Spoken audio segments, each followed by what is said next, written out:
মা কেমন আছে মায়ের খোঁজটাও নিতে পারি না। কত কষ্ট, দিলের মধ্যে কত কষ্ট।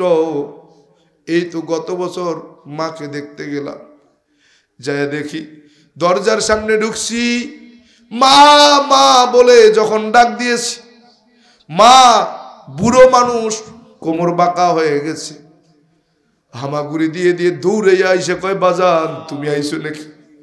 এতদিন কোথায় ছিলি রে খোকা? আমার কথা এতদিন কি তোমার মনে পড়ে নাই? বলি, মা মনে তো পড়ছে, আমার ভাইরা গ্রামের মানুষটা আমাকে আসতে দেয় নাই। বলে, বাবারে তুই না আমার নারী ছেঁড়া ধন, তুই না আমার পেট মুছা সন্তান,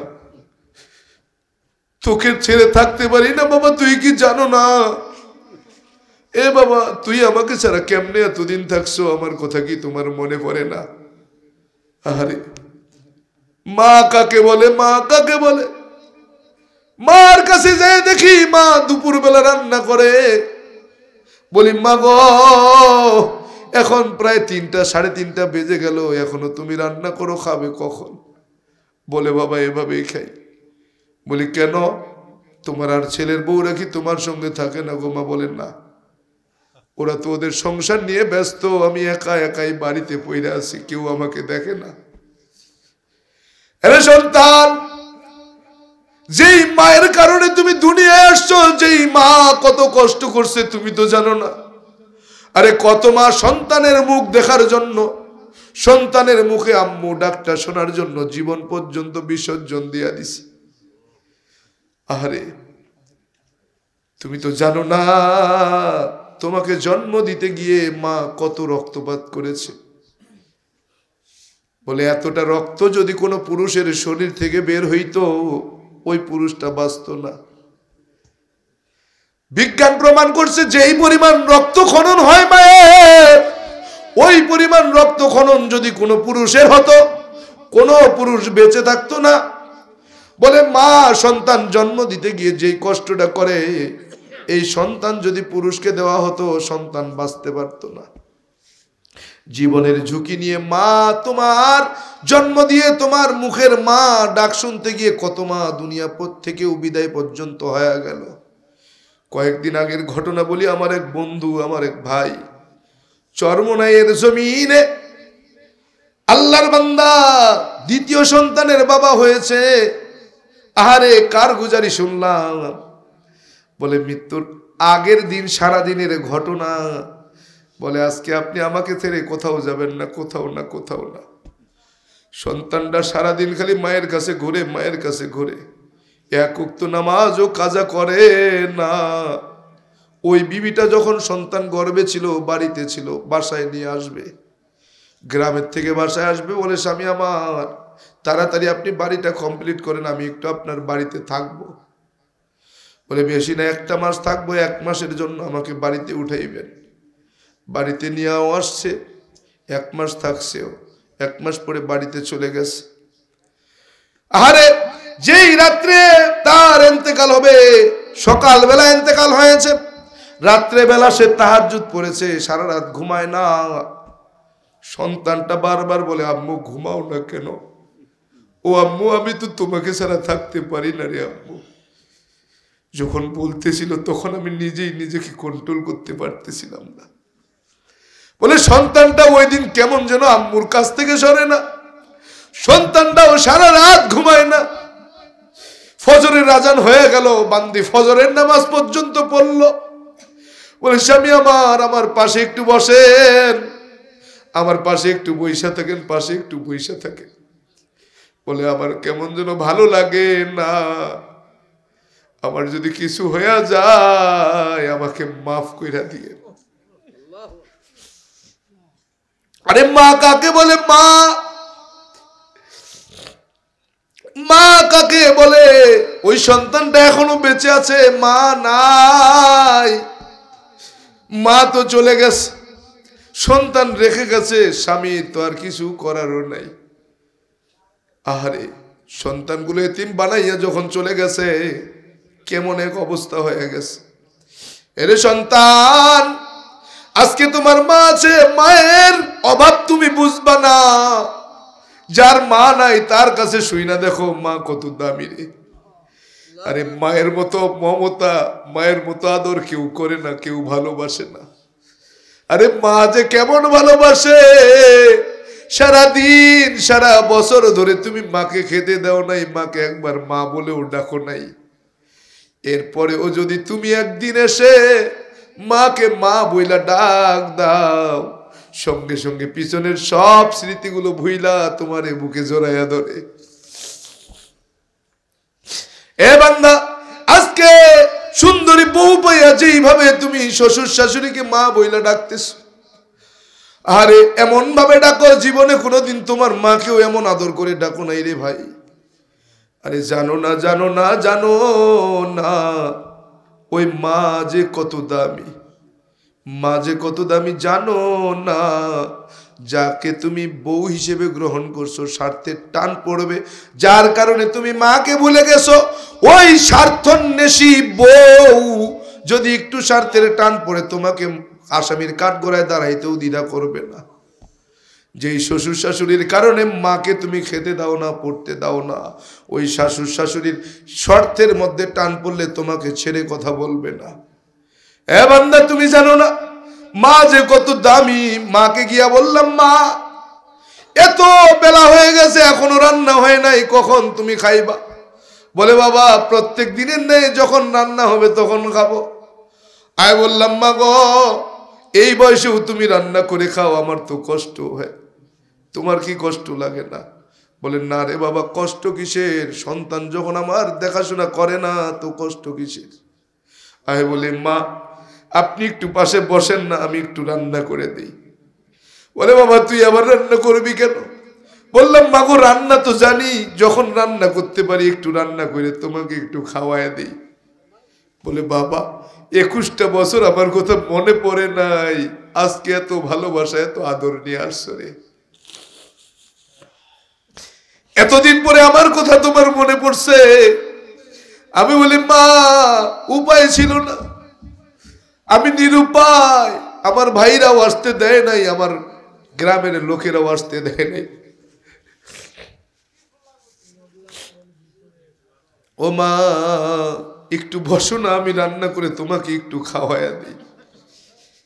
মা পাশে বসে রয়েছে, আমি রান্না কইরা মাকে বললাম, মা তুমি খাও। বলে, বাবা তুমিও খাও। আমি বললাম, মা আমি তো খেয়ে আসছি, আমি তো জানতাম না তুমি খাও নাই, আমি যদি জানতাম তুমি খাও নাই আমি তোমার হাতে খানা খাইতাম গো মা। বলে, খোকারে আমার কথা এতদিন পরে মনে পড়লো কেন? আগে মনে পড়ে নাই, তুই আসলে কি আমি তোমাকে ফিরাইয়া দিতাম? আমি বললাম, মা আমি জানি তুমি আমাকে ফিরাবা না, কিন্তু আমার দাদা তো বড় পুলিশের অফিসার, গ্রামে আসলে যদি আমার দাদা আমাকে আটকায়া দেয় আমি কোথায় যাব? মায়ের হাতের দিকে তাকায় দেখি হাতটা পুড়ে পুড়ে গেছে। বললাম, মা হাত পুড়ে গেছে কেমনে? ভিডিওতে দেখছেন না, গত বছর একটা ভিডিও ভাইরাল হয়ে গেছিল, মায়ের সঙ্গে সাক্ষাতের একটা ভিডিও হাতের মধ্যে দেখেছি, আপনারা ভিডিওতে খেয়াল করে দেখবেন, হাতটা পুড়ে গেছে। মাকে বলি, মা হাতটা কিভাবে পুড়লো? বলে, বাবা ভাতের মার পুড়ে গেছে, মার গালাইতে যায়। আমি বলি, ডাক্তার দেখাও নাই? বলে, বাবা তোমার দাদাকে 1 সপ্তাহ আগেই ফোন করে বলছি, যখন হাতটা পুড়ে গেছে, আজ 1 সপ্তাহ হয়ে গেছে। কই তোর দাদা ওষুধও পাঠাইলো না, একটু দেখতেও আইলো না আমারে। আমি বলি, মা গো আমাকে যদি তুমি একটু জানাইতা, আমি তোমার সব ব্যবস্থা কইরা দিতাম, আমি আসতে না পারলেও তোমার ব্যাককল কোথাকার, ইডেনি মুসলমান, তো মুশরিকের চাইতেও খারাপ। আরে মুশরিকদের তো একটা নির্দিষ্ট সীমারেখা আছে, এরা মৃত্যুর আগে যদি তওবা করে তো আল্লাহ মাফ করে জান্নাত দিয়া দিবে। তোর হালত কি? তোর হালত কি? কি নিয়ে যাবি হাসরের মাঠ যখন কায়েম হবে? কি কইবি আমার রবের কাছে যে আল্লাহ অমুক পীরের মুরিদ ছিলাম, অমুক পীরের সিজদা করছিলাম, কবরে সিজদা করছিলাম, সিজদা দিতে দিতে কপাল কালো বানায় ফেলাইছি? এই কবি? এই কলে তোরা নাজাত দিব? ওয়াসিকাল্লাযীনা কাফারু ইলা জাহান্নামা যুমারা, ওই জাহান্নামের ফেরেশতারা তোর বেঈমান তোরে দণ্ডবাড়ি লাগা, হাতের মধ্যে হ্যান্ডকাপ লাগা, ঠ্যাঙে শিকল লাগা, টানতে টানতে জাহান্নামে ল। যাবি কই তুই? অবস্থা কই?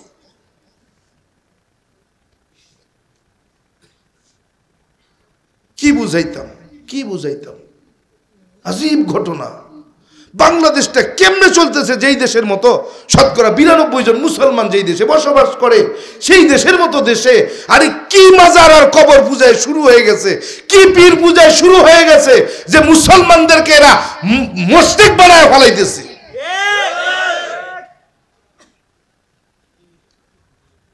সে নিজে তো যাচ্ছেই, আরো বাকিগুলোরে টানতে টানতে লয়ে যায়। এই বাংলাদেশে এমন পীর আমি দেখছি, যেই পীরের মুরিদ হইলে বলে নামাজ রোজা লাগে না। আমার দেখা দেখা দেখা কয় পীরের মুরিদ হইলে নামাজ রোজা লাগে না। এমনও পীর আমার চোখ দিয়া দেখছি, যেই ভিনে কয় কয় মাইয়ে বিয়ে না হইলে আমার কাছে দিয়া যায়, ও বিয়া দিয়া দিমু।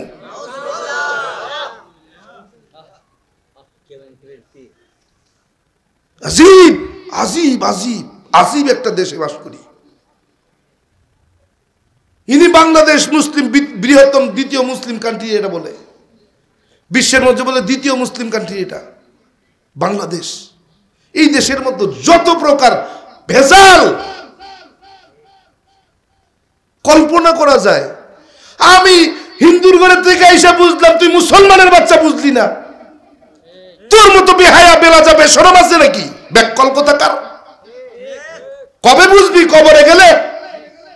বেজিয়ার সাপে গল্প করতেছে, বেজি সাপের কয় রাস্তা দিয়ে চলার সময় একটু সোজা হয়ে হাঁটতে পারো না? কয় হন তোর চাইতে কম বুঝি না, আমারে অত বুঝাইবি না। তোর চাইতে কম বুঝি না, তুই তোর রাস্তা মাপ যা। বেজি গেছে গা। কিছুক্ষণ পরে ধান খেতের মালিক গেছে, ধান খেতে একটু চষবো তো আইল কাটতে আইছে, আইল কাটতে হয়েছে, কোদাল নামাইছে আর ফোস করে উঠছে। করে বাটপার, থাকবি আমার জমিনে, খাবি আমার জমিনে, চলবি আমার জমিনে, আমারে ফোস দিবি? ফিডা ফিডার চোটের সমান। আইলের মধ্যে শুয়ে রাখছে সোজা ফিরা। বেজি সন্ধ্যাবেলা যায় বাড়িতে, দেখে সোজা হয়ে শুয়ে রয়েছে। কিরে তোরে দিক কইলাম সোজা হয়ে চল, সোজা হয়ে চল, চললি না। সোজা ঠিকই হইলি তো মরার আগে হইলি না। ওরে ব্যাককল, সোজা তুই ঠিকই হবি তো মরার পরে, যখন আর লাভ নাই। কথা কোন?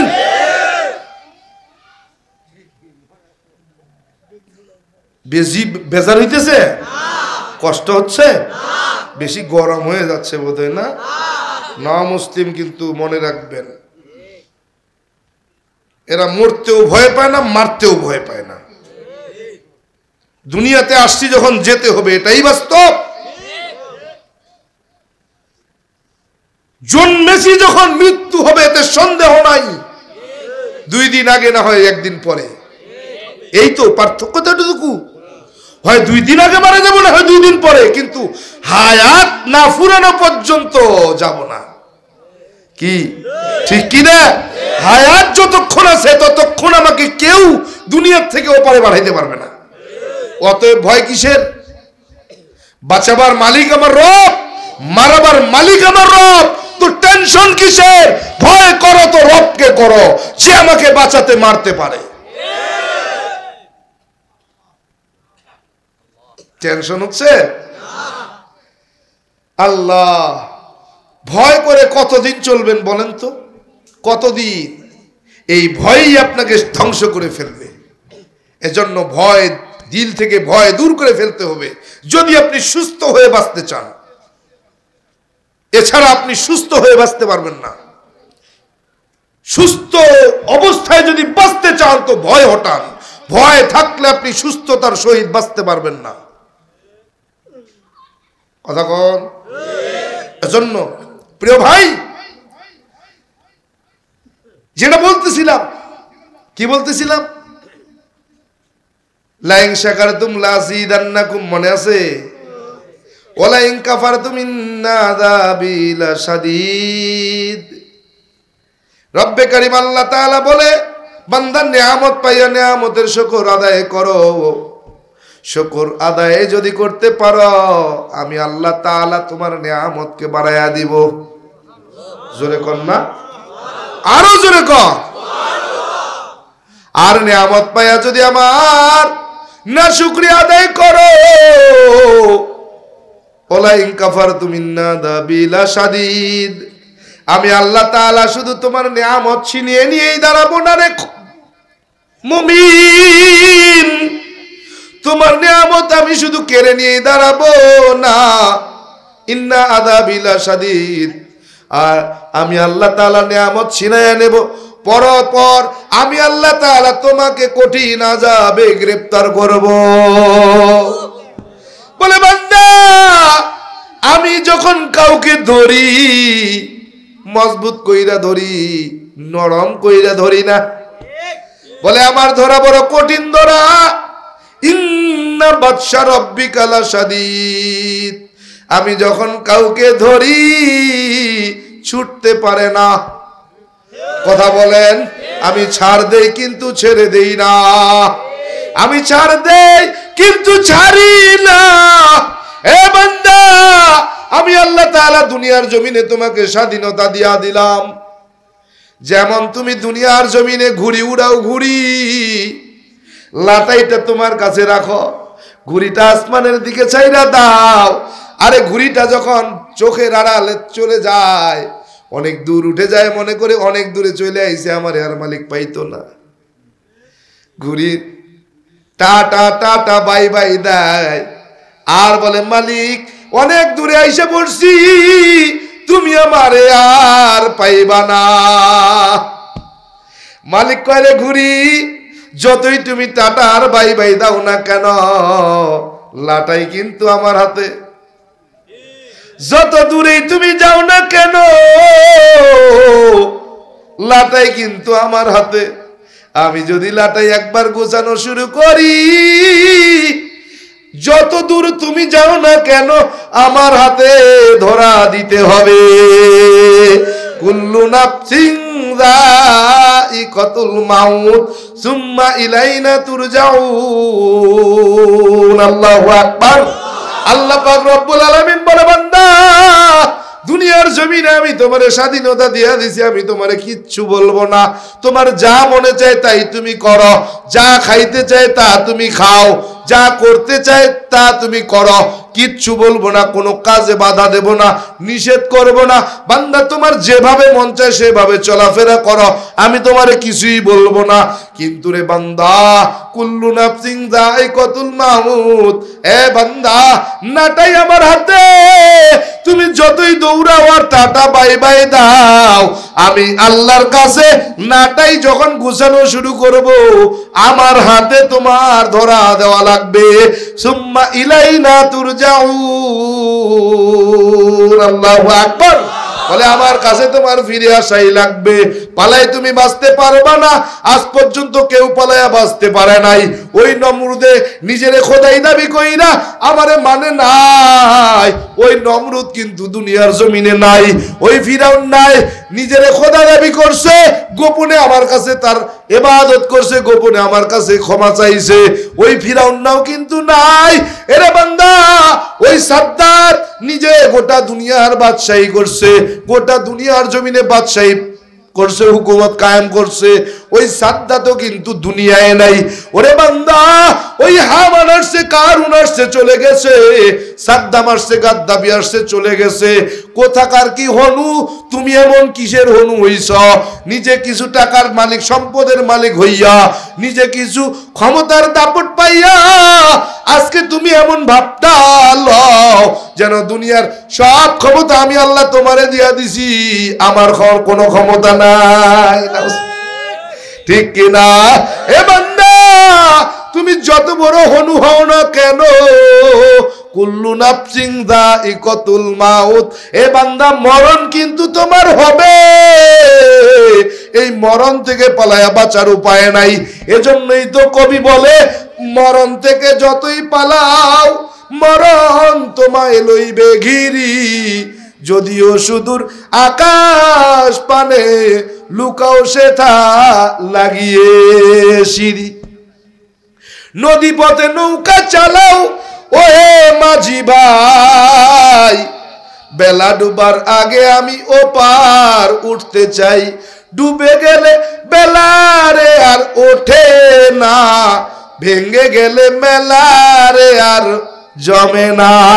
কথা বলেন ঠিক কিনা? এজন্য টাকাওয়ালা পয়সাওয়ালা ক্ষমতাওয়ালা ভাই, কিসের এত ক্ষমতার দাপট? টাকার গরম। খোঁজ নিয়ে দেখো তোমার টাকার গরম, ক্ষমতার গরম আজ আছে কাল থাকবে না। ওই খুলনার জমিনের একটা ঘটনা, একটা কারগুজারি শোনা যায়। এরে গ্রিনিস বুকে রেকর্ড হইছে, বাংলাদেশে সর্বপ্রথম এক আল্লাহর বান্দা হেলিকপ্টারে বরযাত্রী নিয়ে বিয়া করছে। শুনছিলেন না? খুলনার জমিনে আল্লাহর বান্দার বাড়ি। এরে বান্দা 17 সালের ঘটনা বলছি।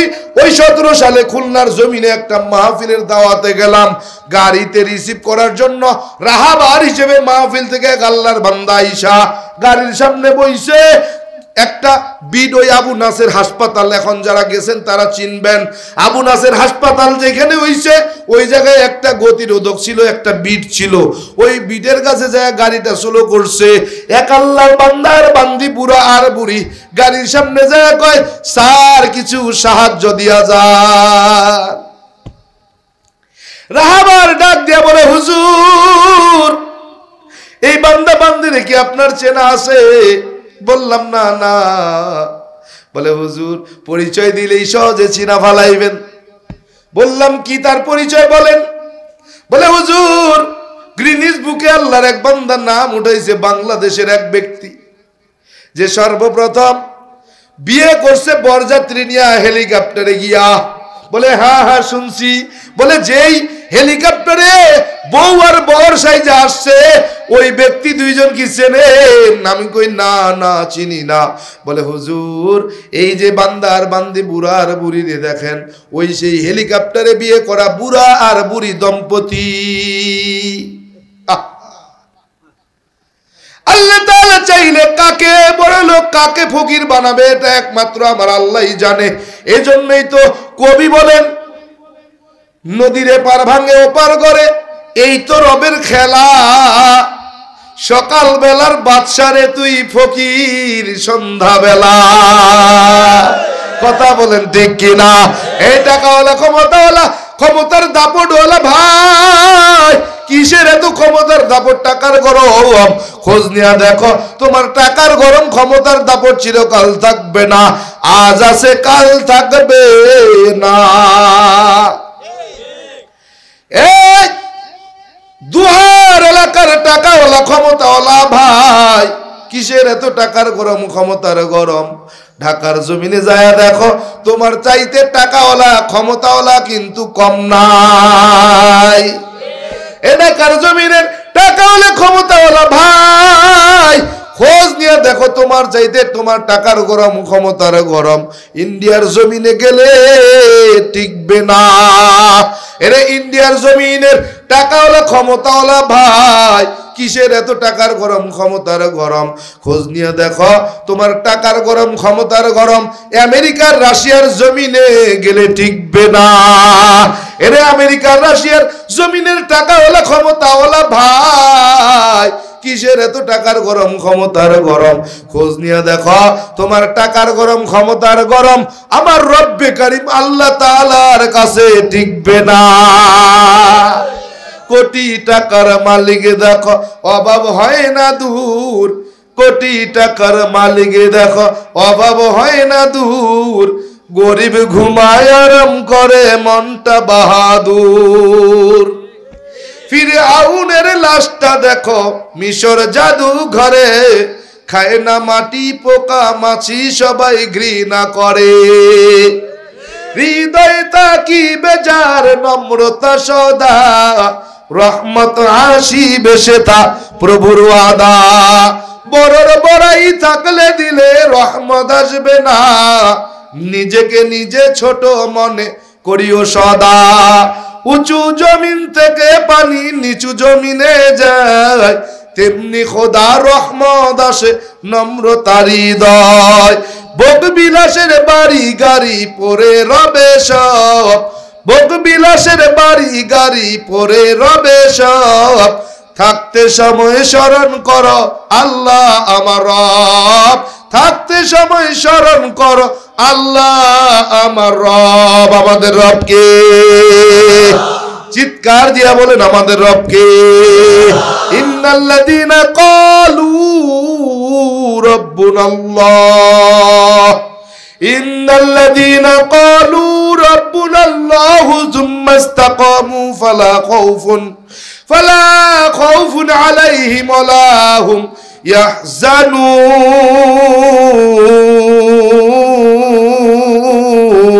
ইয়াহজানুন।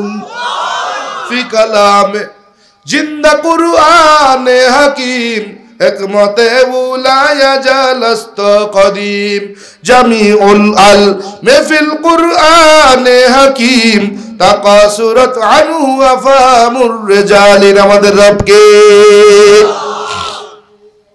এজন্য আমার রব্বে কারীম আল্লাহ তাআলা ডাক দেয়া বলেন, ইন্নাস সালাতি ওয়া নুসুকি ওয়া মাহইয়ায়া ওয়া মামাতি লিল্লাহ, ওয়া মামাতি লিল্লাহি রাব্বিল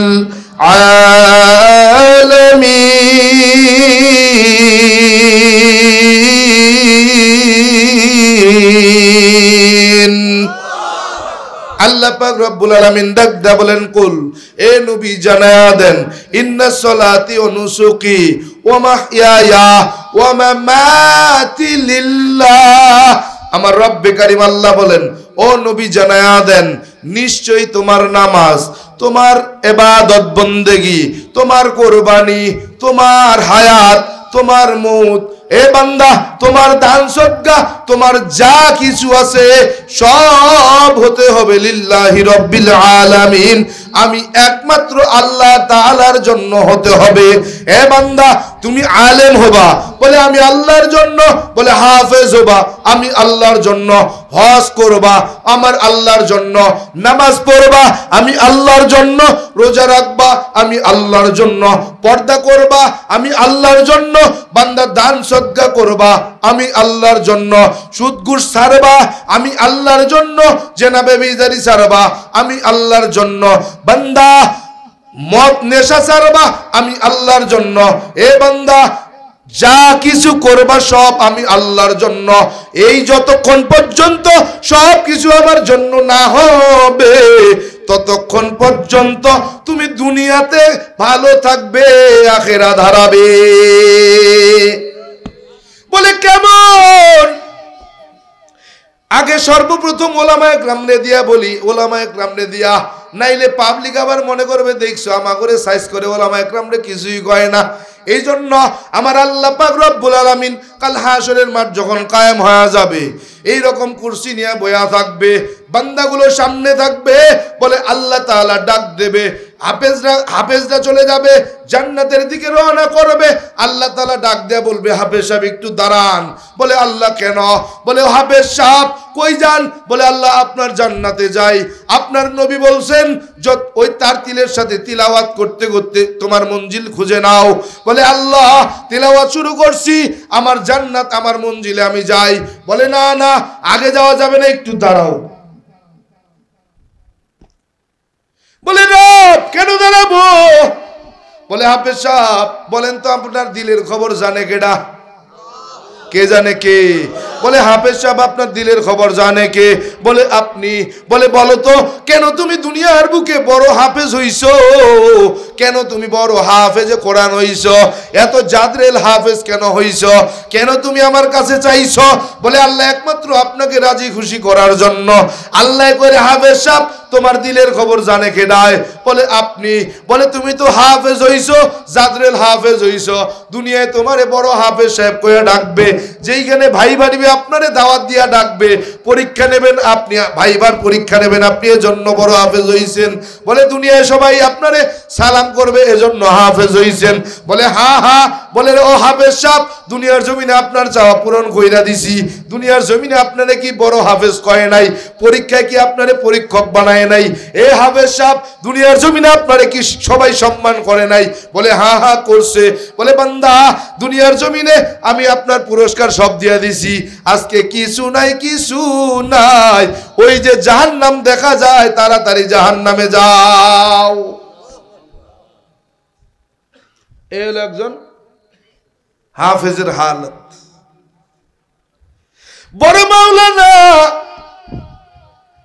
জান্নাতের দিকে রওনা করবে আল্লাহ তাআলা যা ডাক দিয়া বলবে ও মাওলানা কই যান বলে আল্লাহ আপনার জান্নাতে যাই বলে জান্নাতে কেন বলে আল্লাহ আপনি তো বলছেন ইলম যারা শিখবে তারা জান্নাতি হয়ে যাবে এই জন্য জান্নাতে যাই আল্লাহ কয় বান্দা একটু মাওলানা সাহেব দাঁড়ান না বলে কেন বলে একটু কথা কইতাম কি কইতো একটু কথা কইতাম একটু দাঁড়ান বলে কেন বলে আল্লাহ কি কথা কইবেন বলে মাওলানা সাহেব দুনিয়ার জমিনে আপনি যে এত বড় আলেম হইছেন মাওলানা হইছেন কেন হইছেন আমি কি জানি না একটু কি আমারে জানাইবেন বলে একমাত্র আপনাকে রাজি খুশি করার জন্য আমি বড় মাওলানা হইছি বলেন না রে মাওলানা সাহেব না আমি বোধহয় আমি আল্লাহ জানি না বলেন তো মাওলানা সাহেব আপনার দিলের খবর জানে কেডায় কে জানে কথা কয় না বলে আল্লাহ আপনি জানেন বলে মাওলানা সাহেব আপনি তো বড় আলেম হইছেন দোয়া করছেন আল্লাহ বড় মাওলানা বানায়া দেন দুনিয়ার জমিনে যেন আমারে সবাই সম্মান করে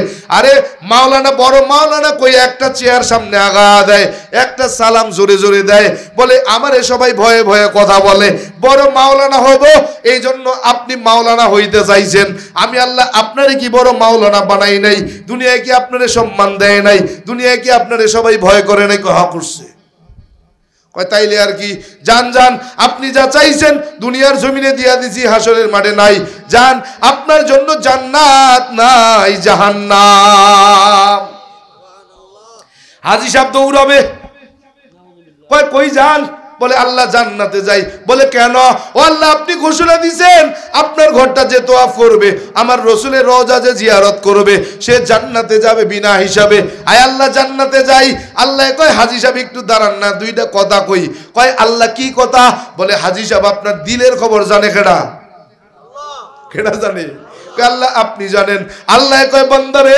ও হাজী সাহেব আপনার দিলের খবর তো আমি জানি আপনি কেন হজ করছেন আমি কি জানি না বলে হ্যাঁ জানেন বলে হাজী সাহেব দুনিয়ার জমিনে আপনারে সবাই হাজী সাহেব কয়া ডাকবে কি কয়া ডাকবে নামের আগে আলহাজ লিখবে যদি আবার হাজী না লিখে আপনি চিল্লাইবেন এজন্য হাজী লিখবে সবাই একটা চেয়ার আগায়া দিবে হাজী সাহেব কয়া ডাকবে সালাম একটা দেবে হাজী সাহেব কয়া সালাম দেবে আপনারে কি সালাম দেয় নাই আপনারে কি সম্মানের চেয়ার দেয় নাই আপনার নামের আগে কি আলাজ লেখে নাই আপনারে কি হাজী সাহেব ডাকে নাই বলে হ্যাঁ ডাকছে বলে বান্দা হজ করছেন সত্য জান্নাত পাওয়ার কথা সত্য কিন্তু আপনি দুনিয়া চাইছেন আমি দুনিয়া দিছি আর হাসরের ময়দানে আপনার জন্য কিছু নাই জাহান্নাম জোরে কন্যা নাউজুবিল্লাহ হাজী সাহেব গেছে এবার আছে কারা বলে শহীদরা জান্নাতের দিকে রওনা করবে দৌড়াবে কই শহীদ কই যাও আল্লাহ শহীদ হইছি না আপনি তো কইছেন শহীদদের কোনো হিসাব নিকাশ নাই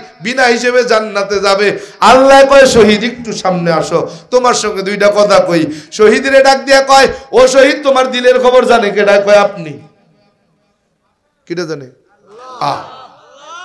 আল্লাহ কয় আমি জানি বলে ও শহীদ কেন আপনি শহীদ হইলেন বলে আল্লাহ আপনাকে রাজি খুশি করার জন্য আপনার দিন প্রতিষ্ঠা করার জন্য আপনার দিন বাস্তবায়নের জন্য আয় হাজী সাহেব আপনার দিলের খবর জানে কে কয় আপনি বলে দুনিয়ার জমিনে আপনি তো এজন্য শহীদ হন নাই কেন শহীদ হইছেন বলে আমাকে সবাই শহীদ হিসেবে চিনবে আমারে সবাই শহীদ বইলা ডাকবে আমার কবরে শহীদের কবর বলবে আমারে সবাই সম্মান করবে এই জন্য আপনি শহীদ হইছেন আমার জন্য শহীদ হন নাই আমার দিনের জন্যও শহীদ হন নাই আপনার লোভ ছিল দুনিয়া আপনারে শহীদ বলবে শহীদি কবর বলবে আপনার কবরে সবাই শহীদের মর্যাদা ফুল দেবে আপনি শহীদ হইছেন আজকে আর কিছু নাই যান আপনার পুরস্কার দুনিয়াতে দেওয়া হয়েছে এখন আছে জাহান্নাম শহীদ গেল এবার আছে কেডা নামাজি কেডা আছে নামাজিরা জান্নাতের দিকে দৌড়াতে থাকবে। আল্লাহ কবে ও নামাজি দাঁড়া। বলে আল্লাহ কি হইল? কয় কই যাও? কয় আল্লাহ জান্নাতে যাই। কেন? বলে আল্লাহ নামাজ পড়লে নাকি জান্নাত পাওয়া যাবে। আমার রাসূল হাদিসে পাকের মধ্যে বলছে মিফতাহুল জান্নাতিস সালাহ আও কামা ক্বালান নবী আলাইহিস সালাতু ওয়াস সালাম। নামাজের তালা, জান্নাতের তালার চাবি নাকি নামাজ। আমি তো দুনিয়াতে নামাজ পড়ছি, চাবিটা নিয়ে জান্নাতে যাইতেছি। আল্লাহ কয় ও নামাজি, তোমার অন্তরের খবর জানে কে? কয় দুনিয়াতে তুমি বড় নামাজি হবে, সবাই তোমারে নামাজি বলবে, সবাই নামাজি হিসেবে সম্মান করবে, তোমাকে সবাই বলবে লোকটা বড় নামাজি ছিল, তোমার সমস্ত প্রশংসা করবে, প্রশংসা পাওয়ার জন্য তুমি নামাজি হইছ। এইটা বোধহয় আমি আল্লাহ জানি না। কয় জানেন? বলে তাইলে আর কি, দুনিয়ার জমিনে তোরে সম্মান দিয়া দিছি, তোরে সবাই নামাজিও বলছে, তোরে সবাই সম্মানও করছে, আজকে আমার কাছে কিছু নাই, আছে একমাত্র জাহান্নাম। নামাজি গেছিনি। এইবার সমাজের মধ্যে পর্দাওয়ালা যাবে। বলে আল্লাহর বান্দি কই যাও? বলে আল্লাহ জান্নাতে যাই। বলে কেন? বলে যে খাস পর্দা করবে, খাস পর্দা যে করবে সে ব্যক্তি জান্নাতের মধ্যে প্রবেশ করবে। বলে আল্লাহর বান্দি খাস পর্দা তুমি তো করছো, বলে তোমার দিলের খবর জানে কে? বলে আল্লাহ আপনি। বলে বান্দি তুমি কেন পর্দা করছো? বলে সমাজের মানুষ সবাই তোমারে পর্দানশীল বলবে, বলবে অমুকের বউটা এত পর্দা করে, এত সুন্দর পর্দা করে, এইরকম পর্দা গ্রামের মধ্যে আর কেউ করে না। ওই বাইরে পর্দা করে, ভিতরে গেলে দেবরের সঙ্গে সাক্ষাৎ করে। কথা কয় না? নাই এরকম নাই? কয় বাইরে এমন পর্দা করে, ঘরের মধ্যে গেলে খালাতো ভাই নিয়ে বইয়া বইয়া গল্প করে। কথা কয় না? নাই নাই নাই। বান্দি তোমারে পর্দা আলী সবাই বলছে, আজকে আমার কাছে কিছু নাই, যেহেতু তুমি বাইরে পর্দা করছো ভিতরে করো নাই, তোমারে বাইরে সবাই পর্দাওয়ালি বলছে, আজকে আমার কাছে কিছু নাই, একমাত্র আছে জাহান্নাম যাও। এরকম মা বোন তো আপনাকে এলাকায় নাই? তাই হ্যাঁ, ঘর থেকে যখন বেরোয় হাত মোজা, পা মোজা, নাকের মোজা, মানে সব, মানে এমন ভাবে বেরোয় মনে হয় যে জান্নাত থেকে ফলায় আইছে। কথা কয় না? খালি বাইরের থেকে ঘরে ঢুকলেই দেবর কইরে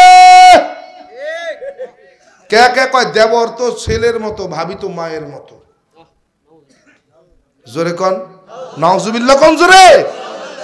এই দেবর কখনো ছেলে হয়, ভাবি কখনো মা হয়? দেবর যে ছেলে, ভাবি যে মা, নির্জনে একটু সময় দিয়ে দেখো, বুঝাইয়া দিব। কথা কয় না? কি কথা কয় না? আল্লাহ রসুল বলে দেবরকে কেমন মনে করো? কেমন? মৃত্যুকে যেমন ভয়ঙ্কর মনে করো, দেবর তার চাইতেও ভয়ঙ্কর। মৃত্যুর থেকে ভয়ঙ্কর হলো দেবর। আর তুমি দেবরের ছেলে বানাইছো, আর তুমি মা হইছো। খালি নির্জনে একটু সময় দিয়েই দেখো, বাড়িতে কেউ নাই, নিস্তব্ধ একটা ঘরের মধ্যে যাইয়া দেবরে তুমি ছেলে কই আর তুমি মা হইও, দেখো কেমন খেলাটা জমে। কথা কয় না? নাই এরকম? ও বাবা, আমি ভাবলাম আমার এলাকায় বোধহয় খালি এরকম চলে, এদিকে চলে টলে না, এদিকেও চলে। কপাল ফোড়া। এইবার পর্দা আলী গেছে, দানবীর আসছে, দানবীর দান করে, মেলা মেলা মেলা মেলা দান করে, আছে না? নাম বুড়ায়, নাম কি বুড়ায়? নাম নাম। আপনাকে এলাকা আছে কিনা জানি না, তবে আমার এলাকায় আছে।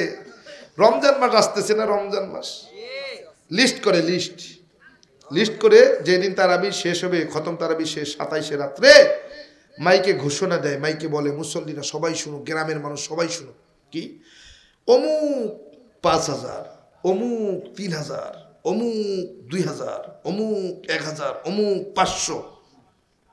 এরকম সিস্টেম আছে নাকি আপনার এলাকা? হ্যাঁ, আমার এলাকা আছে। মাইকে ঘোষণা দেয়, বুঝায় যে অমুক রে মারহাবা, মারাবা কবরে যায় নে, দেখবি মুগুরের ফিডা কারে কয়। আল্লাহ রসুল কয় দান করবি বাম হাত দিয়ে, ডান হাত টের পাবে না। কি আর তুমি এসে নাম ফুটাই তো, নাম ফুটানো দিব নে, মুগু রেডি হয়ে রয়েছে, যাও খালি। দানবীরে ডাক দিয়া বলবে, দানবীর জান্নাতের দিকে রওনা করছে। আল্লাহ কয় দানবীর কই যাও? কয় আল্লাহ জান্নাতে যাই। দুনিয়াতে এত দান করছি, আল্লাহ দানের বরকতে নাকি জান্নাত পাওয়া যায়। কাহা তাই তো দিকা কাল্লা কি হইল? একটু কথা কইতাম। কাল্লা কি কইবেন? কাচ্ছা বলো তো দানবী, তোমার দিলের খবর জানে কে? কে জানে? কয় দুনিয়ায় কেন তুমি দান করছো আমি আল্লাহ বোধহয় জানি না। জানে কি জানে? আল্লাহ করে দানবীর দুনিয়ার জমিনে তুমি এত এত এত এত দান করছো, নাম ফুটাইছো, সবাই তোমারে দানবীর হিসাবে চিনবে, সবাই তোমারে ধনী বলবে। বলে এত ধন সম্পদ আল্লাহ দিছে, এত পরিমাণে দান করে। বলে যাও যাও, দুনিয়াতে তোমারে কি দানবীর কয়ে নাই? তোমার কাছে কি তোমাকে কি ধনী বলে নাই? বলে অমুকের যত টাকা পয়সা, অমুকের মতো ধন সম্পদ আর কয়জনের আছে? কি কয় দুনিয়ায় তোমারে কয় নাই? হ্যাঁ কইছে। কয় তাইলে আবার কি আজকে কিছু নাই নাই, আছে শুধু জাহান্নাম। দানবীরও কমপ্লিট। এবার বাকি রইল কেডা? বলে মসজিদের বড় ইমাম সাহেব, বড় খতিব সাহেব। কি বড় খতিব সাহেব? বলে এলাকার মধ্যে সব থেকে বড় কেন্দ্রীয় মসজিদের খতিব সাহেব। বলে এত দামি এত দামি, ভাব নিয়ে চলে। আছে না নাই? আপনাকে এলাকায় বোধ হয় নাই, কিন্তু আমার এলাকায় কিছু কিছু আছে। কয় এমন ভাব নিয়ে চলে, মনে হয় যে ও একাই মসজিদের ইমাম আর বাকিগুলো। ইমাম সাহেব হাসরের ময়দানে জান্নাতের দিকে রওনা করবে। আল্লাহ ডাক দেখো, বড় ইমাম সাহেব দাঁড়ান। আল্লাহ কি হইলো? কয় কই যান? কয় জান্নাত। কয় না। বলে আমি কেন্দ্রীয় মসজিদের ইমাম, আমার আন্ডারে আরো 10-12টা ইমাম ছিল, আমার কথা মতো চলতো, আমারে সবাই সম্মান করত, আমি বড় আলেম, বড় মসজিদের খতিব। আল্লাহ এই জন্য জান্নাতে যাই। কয় দাঁড়াও, একটু কথা আছে। কি? আল্লাহ কয় বান্দা বলো না তোমার দিলের খবর জানে কে? কয় আপনি। বলে তাইলে বলো, তুমি যে বড় আলেম হইছো, কেন্দ্রীয় মসজিদের ইমাম হইছো, তোমার কথায় আর 10টা ইমাম চলছে, তুমি সম্মান চাইছো, আমি আল্লাহ তোমারে কি সম্মান দেই নাই? কয় হ্যাঁ দিছেন। বলে তাইলে এখন কি চাও? যাও যাও, এখন তোমার জন্য কিছু নাই, আছে শুধু জাহান্নাম। ব্যাস। এইবার আসেন, এইবার ডাক দেয়া কয় সমাজের মাতব্বর আছেনি আপনার এলাকা? মাতব্বরি করে মাতব্বরি। হ্যাঁ, চোরে কয় চুরি করো, গৃহস্থরে কয় সোজাগ থাক। কথা কয় না। দুই ভাইয়ের মধ্যে গ্যাঞ্জাম। চেয়ারম্যান সাহেব বেজার হয়ে না আবার। এখন কোন মুসিবতে পড়ি, কার উপরে পড়ে যায়। এখন দুই ভাইতে গ্যাঞ্জাম করছে, ভাইতে ঝগড়াঝাটি হতেই পারে, কি ঠিক না? ঝগড়াঝাটি মাঝে মাঝে হয় না, ছোট ভাই বড় ভাইতে একটু ভাগের কম বেশি হইলে তো বাদে। ছোট ভাইরে বুদ্ধি দেখ, তুই কম নিবি কে? তুই ছোট, তুই নিবি বেশি, তুই কম নিবি কে? যেটা ফিরান দিতে পারে না, মাথা পরে কি হ্যাঁ মাথায় বাড়ি দিতে কয়ে শিখাই দিছে। বড় ভাই কয় তোর গায়ে হাত তুলছে তোর ছোট ভাই, এত বড় বুকের বড়, তুই কিছু কবি না? হ্যাঁ তুই কিছু না করলে তো ওটার এই সমাজের মধ্যে সব এরকম হয়ে যাবে রে।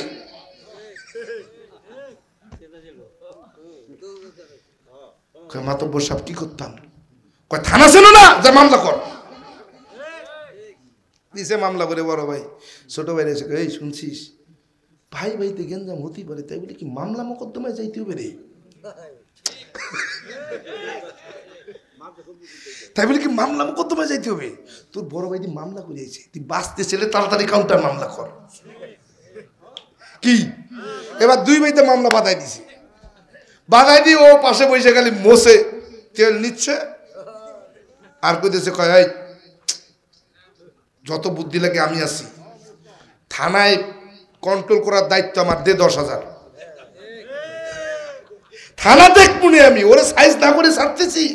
ওই পাশে ছোটরা যে কয় শুনছো, ওই তো থানায় পুলিশ রে দারোগারে 10,000 দিছে, তুই 20,000 দেবে, এটা নাই বাঁচবি না। আছে না নাই? এই মাতব্বর সাহেব হাসরের ময়দানে যখন দৌড়াবে, বলে ন্যায় পরায়ণ শাসক বিচারক কি ন্যায়পরায়ণ বিচারক যাবে সরাসরি জান্নাতে। আল্লাহ কয় বান্দা কই যাও? কয় তুমি যে বিচারক ছিল সমাজে, ওই বিচারক কই যাও, দাঁড়াও। আল্লাহ জান্নাতে যাই। আপনি না কইছেন যে বিচারক ন্যায় বিচারক হবে সে জান্নাতে যাবে? আয় আল্লাহ, দুনিয়াতে আমি কোনো বেইনসাফি করি নাই। আল্লাহ কই দিকে এদিকে এদিকে, এই দাঁড়া, কি কই তুই যে সালিশগুলো করছো? একবারে ইসলাম অনুযায়ী সালিশ করছি আল্লাহ, একদম ভেজাল টেজাল করি নাই। তোর দিলের খবর জানে কে? কয় আপনি। কথা দুনিয়ারে তোরে সবাই সম্মান করবে, মাতব্বর সাহেব করে ডাকবে, সালিশ তোর কাছে যায় নিয়ে বিচার করবে। তা তোরে করছি না? বড় সালিশদার হইছো না, বিচারক হইছো না? কথা তোরে সম্মান করে সবাই বসাইছে। কথা আবার কি চাও? ওই দুনিয়াতে যা চাইছো দিছি তো, দিই নাই? পাহা দিছেন। কথা আবার কি চাও? যাও, এখন তোমার আর কিছু নাই, যাও, আছে একটা মাত্র জাহান্নাম। মাতব্বর গেছে, মেম্বার সাহেব কো?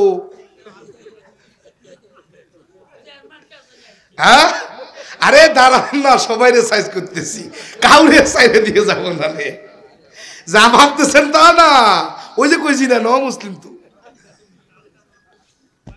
মেম্বার সাহেব এইবার তো উড়াইতেছে, কয় আল্লাহ জনপ্রতিনিধি ছিলাম, কি ছিলাম? একটা ওয়ার্ডের জনপ্রতিনিধি ছিলাম, খালি জনগণের খেদমত করছি সারা জীবন। আল্লাহ আমি তো ন্যায়পরায়ণ বাদশাহ,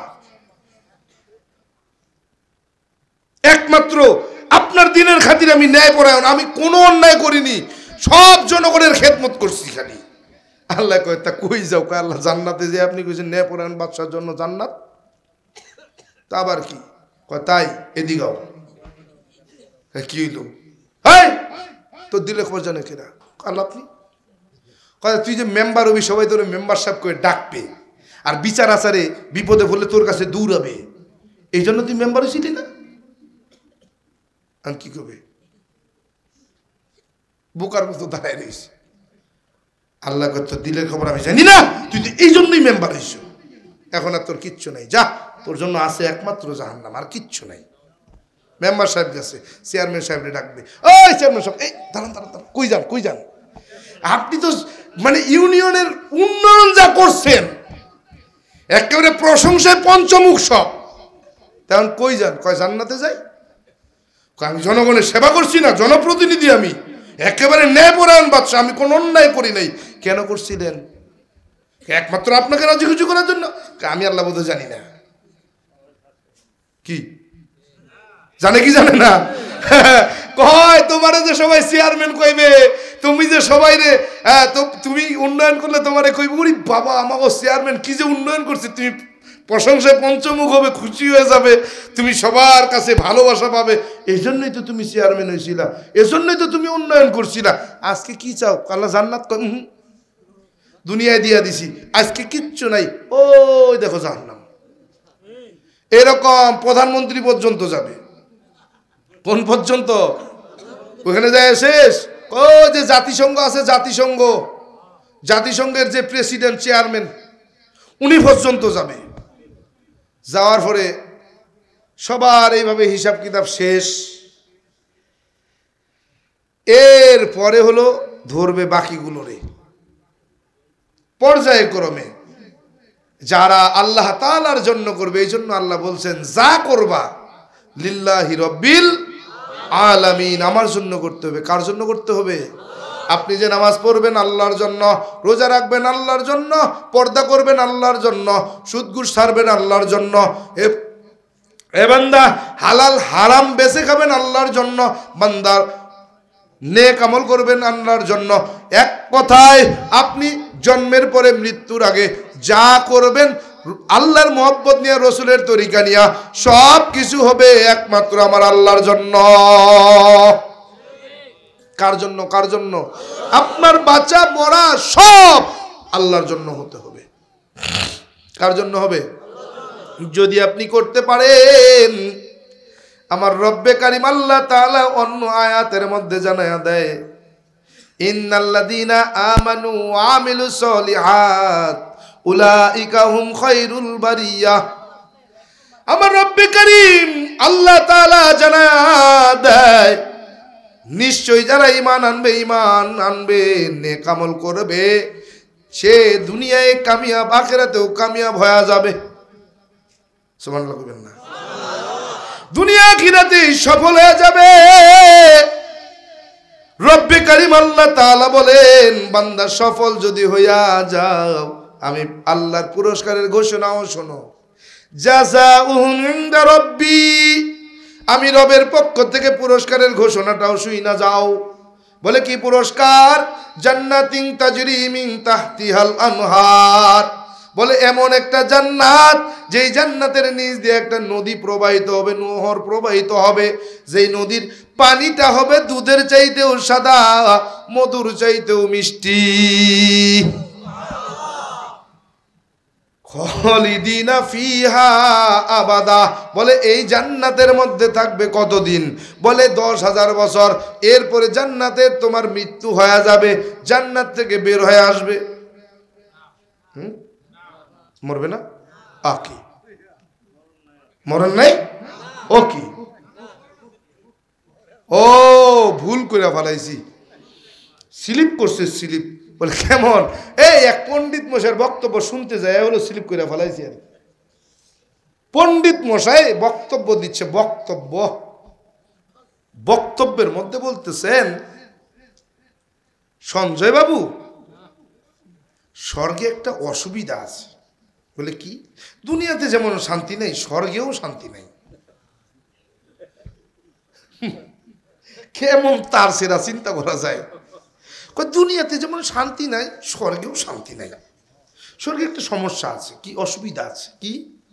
বলে স্বর্গে আপনি 18 বছরের যুবক হয়ে স্বর্গে প্রবেশ করবেন, পেটে আপনার যে পরিমাণে ক্ষুধা থাকবে, স্বর্গের দেবতার আপনাকে খেতে দেবে না। কবো ঘটনাটা কবো? 30 মিনিটের একটা বক্তব্য 5 মিনিট আমি কইতে পারি, সবটা কোয়া সম্ভব না। তো পণ্ডিত মশাই বলতেছে, সঞ্জয় বাবু, স্বর্গে একটা অসুবিধা আছে। প্রথম অসুবিধা কি? বলে 18 বছরের যুবক হয়ে আপনি স্বর্গে গেলেন, আপনার যে পরিমাণ ক্ষুধা লাগবে, স্বর্গের দেবতার আপনাকে সে পরিমাণ খেতে দেবে না। 2 নম্বর, আরো একটা অসুবিধা আছে। বলে কি? স্বর্গে যাবার পরে পেটের ক্ষুধার যন্ত্রণা সহ্য না করতে পেরে আপনি সরোবরে জল খাওয়ার জন্য দৌড়াবেন। সরোবরের শ্রী স্রোত ধারার থেকে এক ফোঁটা জল তুলে আপনি খেতে পারবেন না। বলে সঞ্জয় বাবু, আরো একটা অসুবিধা আছে। বলে কি? বলে সঞ্জয় বাবু, আপনি স্বর্গের মধ্যে যাবার পরে দেখবেন গাছের মধ্যে পাকা পাকা ফল ঝুলে ঝুলে আছে, কিন্তু আপনি ছুটায় খেতে পারবেন না। অতএব স্বর্গের দেবতারা আপনাকে যা খেতে দেবে আপনাকে তাই খেতে হবে। বলে সঞ্জয় বাবু, আরো একটা সমস্যা। বলে কি? বলে 18 বছর থেকে নিয়ে 40 বছর বয়স পর্যন্ত আপনি সুস্থ অবস্থায় জীবনযাপন করবেন। যেদিন আপনার বয়স 40 পূর্ণ হয়ে যাবে, ওই দিন আপনি অসুস্থ হয়ে যাবেন। এই অসুস্থ অবস্থায় বেশি দিন বেঁচে থাকবেন না, 10,000 বছর পর্যন্ত বেঁচে থাকবেন। যেদিন আবার 10,000 বছর বয়স আপনার পূর্ণ হয়ে যাবে, ওই দিন আপনি মারা যাবেন। মারা গেলে কিন্তু আপনি স্বর্গে থাকতে পারবেন না। ঠিক যেই পথে স্বর্গে প্রবেশ করেছেন, ও পথেই বের হয়ে আসবেন। চিন্তা করা যায় কত বড় তার সেরা। বলে সঞ্জয় বাবু, স্বর্গ থেকে বের হয়ে এসে কিন্তু আপনি আবার মানব জন্ম ফিরে পাবেন না, বাতাসে ভেসে ভেসে বেড়াবেন। কোথায়? ঝড় বৃষ্টি তুফানের তীব্র আঘাতপ্রাপ্ত হয়ে আপনি জমিনে পতিত হতে থাকবেন, জমিনে পড়ে যাবেন। জমিনে পড়ে যদি আপনি ঘাস হয়ে জন্মান, তাহলে কিন্তু আপনাকে ছাগল আর গরুতে খেয়ে ফেলবে। পরের জন্মে কিন্তু আপনি ছাগল গরু হয়ে জন্মাবেন। আর যদি ছাগল গরু হয়ে জন্মানি, আপনাকে জবাই করে গোশত আর হাড্ডি চাবায়া চাবায়া খাবে। যদি জমিনে পড়ে আপনি গাছ হয়ে জন্মান, গাছ আপনার গোড়া কেটে লাকড়ি বানায়া চুলায় পুড়াইয়া কয়লা বানায় ফেলবে। আপনি যদি পানিতে পড়ে বড় মাছ হয়ে যান, কুমির আপনাকে খেয়ে ফেলে। পরের জন্মে কিন্তু কুমির হয়ে জন্মাতে হবে। আপনি যদি পানিতে পড়ে ছোট মাছ, কই মাছ হয়ে জন্মান, কই মাছ, তাহলে আপনাকে তুলে আপনি জীবিত অবস্থায় মা বোনরা আপনার শরীর থেকে আঁশটা তুলবে, চামড়া তুলবে। সহ্য করতে পারবেন না, মরবেনও না, বাঁচবেনও না। বলে 1000 বার অনুরোধ করবেন, মা গো, আমাকে ধারালো বটি দিয়ে জবাই করো না মা। মা বোনরা তোমার কোনো কথা শুনবে না। সঞ্জয় বাবু আপনাকে জবাই করে পরিষ্কার করে হলুদ লবণ তেল মশলা লাগায়া তেলের মধ্যে ভাইজা ভাইজা আপনাকে চাবায়া চাবায়া খেয়ে ফেলবে। বলে সঞ্জয় বাবু এইভাবে 84 লক্ষ বার জন্মের পরিবর্তন ঘটবে। কতবার? 84 লক্ষ বার জন্মের পরিবর্তন ঘটবে। কখনো তুমি ঘাস, কখনো গাছ, কখনো মাছ, কখনো পানি, কখনো আগুন, কখনো কুকুর, কখনো শূকর, কখনো ছাগল, কখনো গরু, কখনো খেচর, কখনো উভচর, কখনো হবি তুমি বানর। এইভাবে তোমাকে 18 লক্ষ জনি প্রদক্ষিণ করতে হবে। 18 লক্ষ বছর পরে তুমি মানব জন্ম ফিরে পাবে। বলে মানব জন্ম ফিরে পেলেই কিন্তু তুমি আবার স্বর্গে যেতে পারবে না। স্বর্গে যদি যেতে চাও তো কৃষ্ণ নাম জপা ছাড়া স্বর্গে যাইতে পারবা না। নাউজুবিল্লাহ। কত বড় তার সেরা চিন্তা করা যায়। এই বলে পণ্ডিত, মূর্খ, এত বড় মূর্খ আর পৃথিবীতে দ্বিতীয়টা হইতে পারে না। কি খায়া পণ্ডিত কয় রে, আমার তো বুঝি আসে না। এবার দলিল দিচ্ছে, কয় সঞ্জয় বাবু এই জন্মান্তরবাদের কথাটা, জন্মান্তরবাদের কথাগুলো আপনি শ্রীমদ্ ভাগবত গীতার 6 নম্বর অধ্যায়ের মধ্যে পাবেন। কোথায়? দলিল দিয়া গেলাম।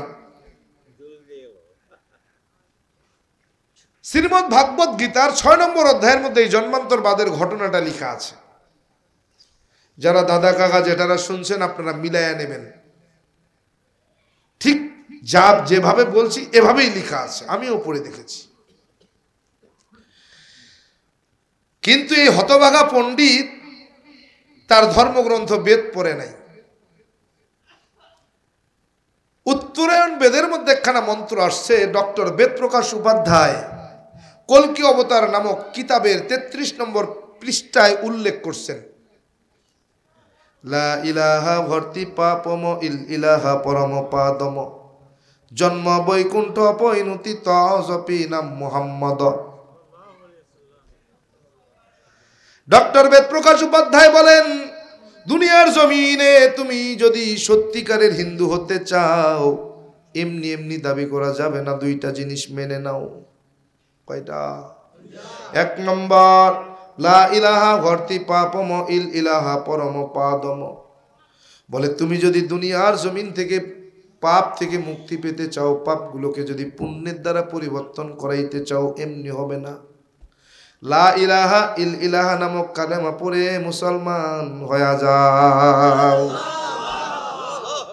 2 নম্বরে জন্ম বৈকুণ্ঠ পৈনুতি তজপি নাম মুহাম্মদ।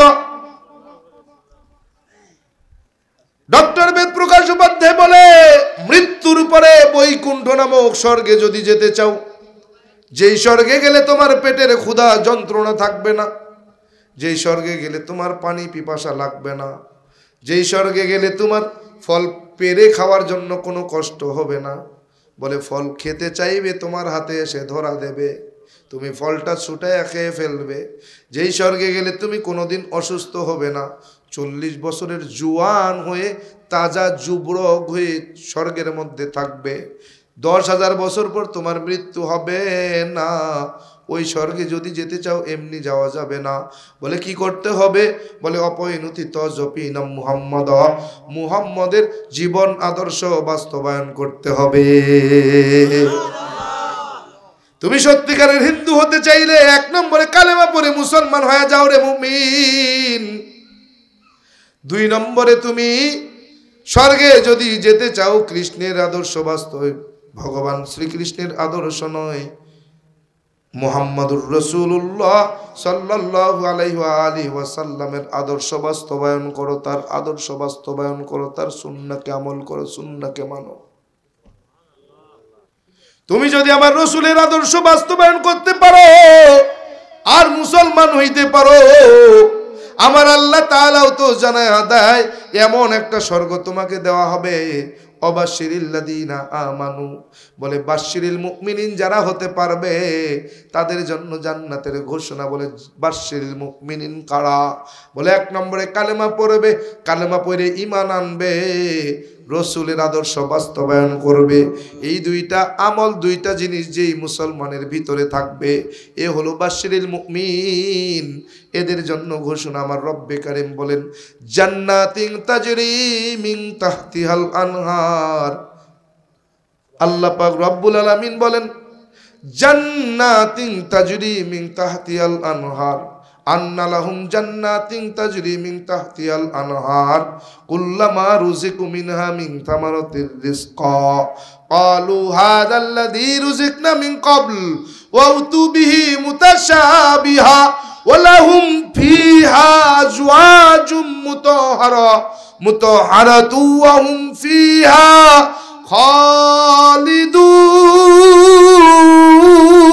খালিদুন। আল্লাহ পাক রব্বুল আলামিন বলেন যারা বাশিরিল মুমিন হবে তাদের জন্য জান্নাতের ঘোষণা। এমন একটা জান্নাত তাদেরকে দেওয়া হবে যেই জান্নাতের তল দিয়ে একটা নহর প্রবাহিত হবে, দুধের মতো সাদা, মধুর মতো মিষ্টি, মধুর চাইতেও মিষ্টি এক পানি দ্বারা নহরটা প্রবাহিত হবে। এই জান্নাতের মধ্যে বসবাস করবে। বলে তাদেরকে কি খাবার পরিবেশন করা হবে? বলে সকালবেলা তাদের জন্য নাস্তা দেওয়া হবে। বলে কেমন নাস্তা? বলে ওই স্বর্গের মধ্যে এমন নাস্তা দেওয়া হবে কুল্লামা রুজিকু মিনহা মিন সামারাতির রিজকা, যারা দুনিয়ায় যে জান্নাতি যা দুনিয়ায় খেতে পছন্দ করত, জান্নাতের মধ্যে সেই খাবারগুলো তাকে পরিবেশন করা হবে। বলে সকালের নাস্তা ৭০ জন দাসী ৭০ টিরে সাজায়া নিয়ে আসবে। ৭০ টিরে ফল খাবার পর, নাস্তা খাবার পর আরো খিদা লাগবে। বলবে খাবার কি আছে? বলে শেষ হয়ে গেছে। বলে তাইলে ট্রেগুলো দিয়া দাও, চাবায়া চাবায়া খায়া ফেলাই। কোন আইসক্রিম খাননি? কোন আইসক্রিম চেনেননি? কোন কোন? ওই যে কুলফি মালাই বিক্রি করে না গ্রামে, আলুর ফাফড় দিয়ে খাসা বানায়, এর মধ্যে ওইটাও খায়া ফেলাই। জান্নাতীরা ওই ট্রেগুলো কোন আইসক্রিমের খাসার মতো খায়া ফেলাবে। খাবার পরে পেট ভরে যাবে। এবার কি করবে? পায়খানা প্রস্রাবের প্রয়োজন হবে নাকি? বলে না না, জান্নাতীরা জান্নাতের মধ্যে পেট পুরে খাবার পরে একটা ঢেক সারবে। বলে আবার যা ছিল তাই, পেট ক্লিয়ার, পায়খানা প্রস্রাবের প্রয়োজন নাই। বলে কুল্লামা রুজিকু মিনহা মিন থামারাতির রিজকা ক্বালু হাযাল্লাযী রুজিকনা মিন ক্বাবল। বলে দুনিয়ার জমিনে যা খেতে পছন্দ করত, যা পাইছে যা পায় নাই, সমস্ত খাবারগুলো জান্নাতের মধ্যে পরিবেশন করা হবে। বলে দুনিয়ার জমিনে গরিব ছিল, পাখির গোশত খেতে মন চাইতো, শুধু আফসোস করছে। জান্নাতের মধ্যে ওই পাখিটা উড়ে যাবে, মনের মধ্যে ইরাদা করবে হা আল্লাহ, দুনিয়ায় খেতে যেছি পাই নাই, এখন যদি পাইতাম। আল্লাহ কয় বান্দা চাইতে দেরি হবে, ওই পাখিটা ভুনা হয়ে তোমার সামনে হাজির হয়ে যাবে। পাখির গোশতগুলো খাইয়া হাড্ডিগুলো ফেলে দিবে, হাড্ডিগুলো জোড়া লেগে পাখি বনে আবার আকাশে উড়ে যাবে। বলে বান্দা ওই জান্নাতের গাছে, জান্নাতের ভিতরে ফল খেতে ইচ্ছে করবে, ফলটা যদি খেতে পারতাম বড় ভালো হইতো। বলে কারো পেরে দেওয়ার প্রয়োজন হবে না, ওই ফল তোমার হাতের কাছে এসে ধরা দেবে, তুমি ছুটাইয়া নেবে। বলে এইভাবে যদি খেতে থাকে একদিন না একদিন শেষ হয়ে যাবে। বলেন না না, কলিজার টুকরা সন্তান আমার আম্মা জানলে মেয়েরে ডাক দেয়া বললাম আম্মা জান গো, একটা প্রশ্ন করতে চাই, জবাব কি মিলবে? বলে আব্বাজান কি প্রশ্ন? বললাম বাবা একটা আপেল গাছের মধ্যে 10টা আপেল আছে, একটা খাইলে কয়টা থাকবে? সহজ অ্যান্সার না? আম্মাজান ডাক দেখো আব্বা আমার এই প্রশ্নের জবাব দিতে হলে আমার একটা প্রশ্নের জবাব আপনাকে দিতে হবে। বললাম আম্মাজান কি প্রশ্ন? বলে আম্মাজান এই আপেল গাছটা দুনিয়ার জমিনে না জান্নাতের জমিনে। বললাম কেন রে আম্মা? বলে আব্বাজান এই আপেল গাছটা যদি দুনিয়ার জমিনে হয়, দুনিয়ার জমিনের আপেল গাছের 10টা আপেল থেকে একটা খাইলে 9টা থাকে, কিন্তু এই আপেল গাছটা যদি জান্নাতের জমিনে হয় 10টার থেকে একটা খাইলে 10টা ফল থাকে। বললাম কেন? বলে জান্নাতের গাছের ফলের বোটাগুলো হবে বড় মজবুত, ছুটবে না। বলে ওখান থেকে ফলটা ছুটে আসবে, বোটাটা থেকে যাবে। বলে বোটাটা থেকে যাবে, বোটাটা যখন উপরের দিকে উঠবে আর একটা ফল ধরে বোটা উঠে যাবে। ওই জান্নাতের ফল কোনোদিন শুকাবে না, শেষ হবে না। বলে ওই একটা ফলের মধ্যে আব্বাজান, ওই একটা ফলের মধ্যে আমার রব্বে কারীম আল্লাহ 40 প্রকার ফলের স্বাদ দিয়া দিবে। বলে ওই একটা ফলের মধ্যে প্রথম কামড় দেবে মনে করবে আপেল খায়, আবার কামড় দিবে বলবে মালটা খায়, আবার কামড় দিবে বলে কমলা খায়, আবার কামড় দিবে বলে আঙ্গুর খায়, আবার ফলে কামড় দিবে বলে কি খায়, তরমুজ খায়, আবার কামড় দিবে বলবে খেজুর খায়। এইভাবে 40 প্রকার ফলের স্বাদ এক ফলের মধ্যে পাবে। এরে বান্দা, ওই জান্নাতের মধ্যে নাজ নিয়ামতে ভরপুর হয়ে যাবে। বলে 70 জন তাকে হুর দেওয়া হবে, দাসী দেওয়া হবে। এই 70 জন দাসী হবে কেমন? বলে ওই দাসীগুলোর চেহারা হবে, নিজের নিজের আঙ্গুলের নখের দিকে একটু তাকায়া দেখবেন, নখটা যেমন স্বচ্ছ, নখের ভিতরে যেমন রক্তগুলো স্পষ্ট দেখা যায়। বলে ওই জান্নাতের হুরগুলোর দাসীগুলোর চেহারা হবে এরকম স্বচ্ছ। বলে ওর পেটের ভিতরের নাড়ি ভুড়িগুলো পর্যন্ত বাইরের থেকে দেখা যাবে, এত স্বচ্ছ হবে। বলে এমন পুত পবিত্রা হবে। বলে ওই জান্নাতি হুরগুলো এমন পুত পবিত্রা হবে। বলে দুনিয়ার কোনো দুষ্টু যুবক তো দূরের কথা, দুনিয়ার জমিনের কোনো দুষ্টু জিন তো দূরের কথা, আল্লাহর তৈরি করা কোনো ফেরেশতা তো দূরের কথা, তাকে কোনোদিন কোনো মানুষ জিন ফেরেশতাও ছুঁয়ে দেখে নাই, এমন পুত পবিত্রা হবে। এই 70 জন দাসী একটা জান্নাতি পুরুষের জন্য থাকবে। বলে তাইলে কি হবে? এক বুড়া কৃষক একদিন না মাঠ থেকে কৃষিকাজ লাঙ্গল চইসা আইসা দুপুরবেলা বাড়িতে এসে গোসল কইরা খাওয়া দাওয়া কইরা শুইছে। শুয়া বিবিরে কয়, বিবিরে পাগুলো বড় ব্যথা করে, একটু টিপে কি দিবা? বুড়ির পা টিপতেছে, এইদিকে আসরের আজান দিয়া দিছে।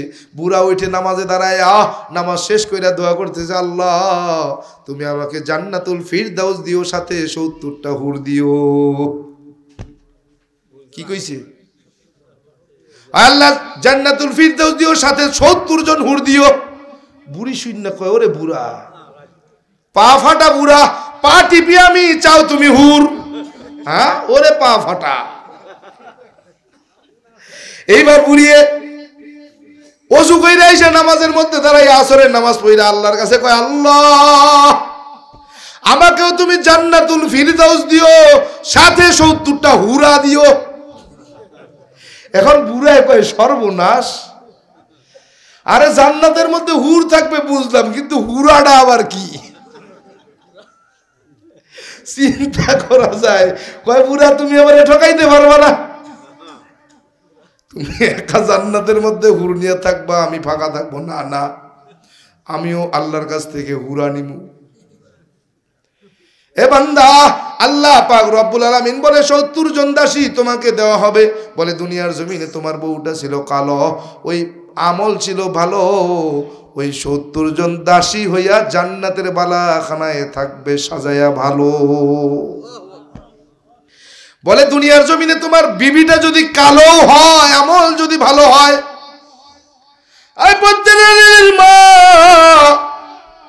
জান্নাতের সর্দারিনী যদি হতে চাও, বালাখানায় 70 জন হুরের দাসীর যদি সর্দারিনী হতে চাও, চেহারা তোমার কালো হইতে পারে, আমল লাগবে ভালো। কথা বলেন মা বোনরা, আপনাদের কাছে বলে যাই, আমার রাসূল বলেন ওই 70 জন দাসীর যদি সর্দারিনী হতে চাও, 4টা আমল নিজে মনে প্রাণে মেনে নাও, আমলের লেগে যাও। বলে কি? বলে ইজা সাল্লাত খামসাহা, বলে 5 বেলার নামাজ আদায় করো। অসামাত শাহরহা, আর রমজান মাসে রোজা আদায় করো। ও আত জাওজাহা, বলে স্বামীর খেদমত করো। ও আহসানাত ফারজাহা, আর খাস পর্দা পুশিদায় চলো। এই 4টা জিনিসের গ্যারান্টি যদি তুমি দিতে পারো, আমার নবী বলে দুনিয়ায় তুমি কালো থাকলেও জান্নাতে হবে ভালো। এজন্য এ ভাই, পণ্ডিত মশাই বলতেছে, মনে আসেনি? তার সেরা পণ্ডিতে কয়, স্বর্গের মধ্যে শান্তি নাই, স্বর্গের মধ্যে মৃত্যু হবে, অসুস্থ হয়ে যাবে, খেতে পারবে না। অথচ তাদের ধর্মগ্রন্থ বলে না না না, ওই স্বর্গে যেতে চাইলে, আরামায়েশের স্বর্গে যেতে চাইলে, কষ্ট না থাকলে, খাবার কষ্ট থাকবে না, যা চাইবে চাইতে দেরি পাইতে দেরি হবে না, কোনোদিন অসুস্থ হবে না, মারা যাবে না। ওই স্বর্গে যদি যেতে চাও এমনি যাইতে পারবা না। কি করা লাগবে? বলে মুহাম্মদের জীবন আদর্শ বাস্তবায়ন করতে হবে, মুহাম্মদের ভালোবাসা, মুহাম্মদের মহব্বত, মুহাম্মদের ভালোবাসা আদায় করতে হবে, মুহাম্মদের দিক নির্দেশনা মানতে হবে। এ মুমিন, এ নবীর উম্মত, এ যুবক, এ বৃদ্ধ বাবাজি, পদ্মালের মা, ওই জাহান্নামের আযাব কত কঠিন কঠিন, সহ্য করা যাবে না। বলে জান্নাত যেমন আরামের জায়গা, জাহান্নাম তত কষ্টের জায়গা। আল্লাহ তাআলা জান্নাত যেমন আরামায়েশ দিয়ে সাজায়া রাখছেন, জাহান্নাম তেমন কষ্টে দিয়ে সাজায়া রাখছেন। বলে জান্নাতে যাবে কারা, জাহান্নামে যাবে কারা? বলে জাহান্নামে যাবে কারা? আল্লাহর হুকুম মানবে না যারা, আল্লাহর নির্দেশ মানবে না যারা, জাহান্নামে যাবে তারা। যারা নামাজ পড়ে না, রোজা রাখে না, পর্দা করে না, জাকাত দেয় না, দান সদকা করে না। এ বান্দা, যারা বেপরদায় চলে, সুদ ঘুষ খায়, হারাম হালাল বাসে না, নেশা করে, এরা সব জাহান্নামী। বলে ওই জাহান্নামে যে যাবে, জাহান্নামের আযাব সহ্য করতে পারবে না। আল্লাহ পাক রব্বুল আলামিন আল্লাহ তাআলা জানায়া দেয়, ইন্নাল আবরার লাফি নাঈম ওয়া ইন্নাল ফুজ্জার লাফি জাহিম। বলে ঈমান নিয়া যদি কবরে যাইতে পারো, ঈমান আমল নিয়া যদি কবরে যাইতে পারো, ওই কবরটা হবে জান্নাতের বাগান। ঈমান ছাড়া, আমল ছাড়া যদি কবরে যাও, ওই কবর হবে জাহান্নামের গর্ত। বলে কেমন হবে? বলে জাহান্নামের আগুন দিয়ে কবরটা ভরে যাবে।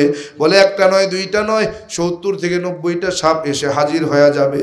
বলে ওই সাপের বিষ এমন হবে, আমার নবী ডাক দেয়া বলে ওই সাপের বিষ তো দূরের কথা, নিঃশ্বাসটা যদি জমিনে একবার পড়তো, এই পৃথিবীর জমিনে কোনো সময় এই ফল গাছ, তরুলতা ঘাসপালা কিছু জন্মাতো না, জমিনটা তামার মতো হয়ে যাইতো। এরে ভাই, ওই বিষাক্ত সাপ একটা নয়, দুইটা নয়, 70 থেকে 99টা এসে হাজির হয়ে যাবে। এরে বান্দা, 100 বল দেবে, বলে 40 হাত মাটির নিচে দেবে যাবে।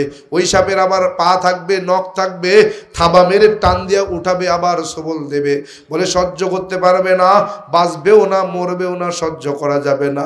আল্লাহ কুদরতের জবান দিয়া কবরে বলবে, রে কবরের মাটি, ওই বেঈমানটা আমার কথা শোনে নাই, আমার কথা মানে নাই, আমার হুকুম মতো চলে নাই, ওরে কবরের মাটি দুই পাশ থেকে এমন জোরে চাপ দে, এমন জোরে চাপ দে, বেঈমানটা বুঝুক আমি আল্লাহর আযাব কেমন, আমি আল্লাহর আযাব কেমন। আরে বান্দা, সহ্য করতে পারবি না রে ভাই। বাবা মারে খেতে দাও না, বাবা মার বদদুয়া নিও না। বাবা মা যে কত বড় দামি, বাবা মার মতো দামি সম্পদ দুনিয়ায় আর সন্তানের জন্য হতে পারে না। আরে বান্দা, আজকে আছে, বাবা মা আছে, বোঝো না, যেদিন আমার মতো বাবা মা হারা হয়ে যাবি, বুঝবি বাবা মা কত দামি। আরে বান্দা, কত মানুষ এসে বলে, হুজুর আব্বা নাই, আম্মা নাই, একটু দোয়া চাই। ওই সময় আমারও তো মনে চায় আমার মা বাবার জন্য একটু দোয়া করি রে ভাই, কিন্তু আমার বাবা তো দুনিয়ার জমিন থেকে বিদায় হয়ে গেল, ঈমান ছাড়া চলে গেল, আমার জন্য দোয়ার দরজাও তো বন্ধ হয়ে গেল। এ বান্দা, তুমি তো তোমার বাবা মার জন্য পড়তে পারো, রব্বির হামহুমা কামা রব্বায়ানি সগীরা। তুমি পড়তে পারো, আমি পারি না, মনে বড় কষ্ট। আরে আজকে যদি আমার বাবা হেদায়েত পায়া ঈমান নিয়ে কবরে যাইতে পারতো, আমিও পড়তে পারতাম। কতটা কষ্ট দিলের মধ্যে বুঝাইতে পারি না। আরে যেই বাবা আমারে ছোটবেলা থেকে কোলে পিঠে করে লালন পালন করে বড় করেছে, কোনো সময় অভাব বুঝতে দেয় নাই, যখন যা চেয়েছে আমার বাবা আমাকে তাই দিয়েছে। কিন্তু কই আমার বাবা চলে গেল, বাবার কোনো উপকারে তো আসতে পারি নাই রে ভাই। এখন বুঝি, আহারে বাবা কেমন দামি, কেমন দামি, কেমন দামি। যার বাবা নাই সে বোঝে বাবার কত দাম। বাবা যতদিন বেঁচে ছিলেন, বাবা ডাক্তার দেওয়ার মতো যতক্ষণ পর্যন্ত জায়গা ছিল, আরে গ্রামের মধ্যে যত অন্যায় করছে আমাকে কেউ কিছু বলে নাই, বাবার কাছে যায় নালিশ করছে, বাবাই আমারে রাগ করছে। কিন্তু বাবা যখন দুনিয়ার জমিন থেকে বিদায় হয়ে গেল, সমাজের মধ্যে অন্যায় করতে দেরি হবে, হাত তুলতে দেরি করবে না। হ্যাঁ বান্দা, বাবা কারে বলে আগে বুঝি নাই, এখন বুঝি, নিজেও যখন বাবা। আরে কত রাত চলে গেল সন্তানের জন্য কষ্ট করতে, রাতকে রাত বলি না, দিনকে দিন বলি না। রমজান মাস চলে আসছে, মসজিদের মধ্যে ইতিকাফে রইলাম, ইতিকাফের মধ্যে সন্তানের জন্য কোনো কেনাকাটা হয় না। চাঁদের রাত্রে বিবি ফোন কইরা কয়, স্বামী আমার কালকে তো ঈদের নামাজ, সন্তানটার একটা নতুন কাপড়ও কেনা হয় নাই, কালকে যখন ঈদের নামাজের জন্য বের হবে সন্তানটা মনে কষ্ট পাবে রে স্বামী আমার। বললাম কেন কেনা হয় নাই? কয় আপনি তো ইতিকাফে, কে কিনবে সন্তানের কাপড়? ইতিকাফ থেকে বের হইয়া রাত্রিবেলা মার্কেটের মধ্যে দৌড়ে গেলাম, যাই দেখি সব দোকানপাট বন্ধ হয়ে গেছে। ফোন দিয়া দিয়া দিয়া দিয়া পরিচিত যেইগুলো ফোন দিয়া দিয়া বলি, কয় ভাই এই মাত্র বাসায় আসছে, আবার কি যাব? ওর চাইতে দেখেন অমুক দোকান এখনো মধ্যে খোলা আছে, অমুকের কাছে যান। যাই দেখি ওইটাও দোকান বন্ধ। মাথার মধ্যে কেমন যেন পেরেশানি শুরু হয়ে গেল। আরে সকাল হলেই তো সন্তানটা ঈদের নামাজে যাবে, নতুন কাপড় না হইলে কষ্ট পাবে। দৌড়, এক দোকান থেকে আরেক দোকান, আরেক দোকান থেকে আরেক দোকান, কত রাত হয়ে গেল, একটা কাপড় মিলল। কাপড় নিয়া কষ্ট কইরার সকালবেলা নিয়ে যায় দিলাম।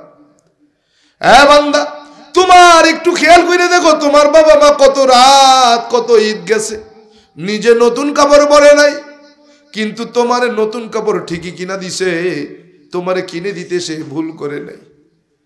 আরে সেই বাবা আজকে অন্ধকার কবরে রয়েছে, কি অবস্থায় রয়েছে তোমার কোনো খোঁজ খবরও নাই।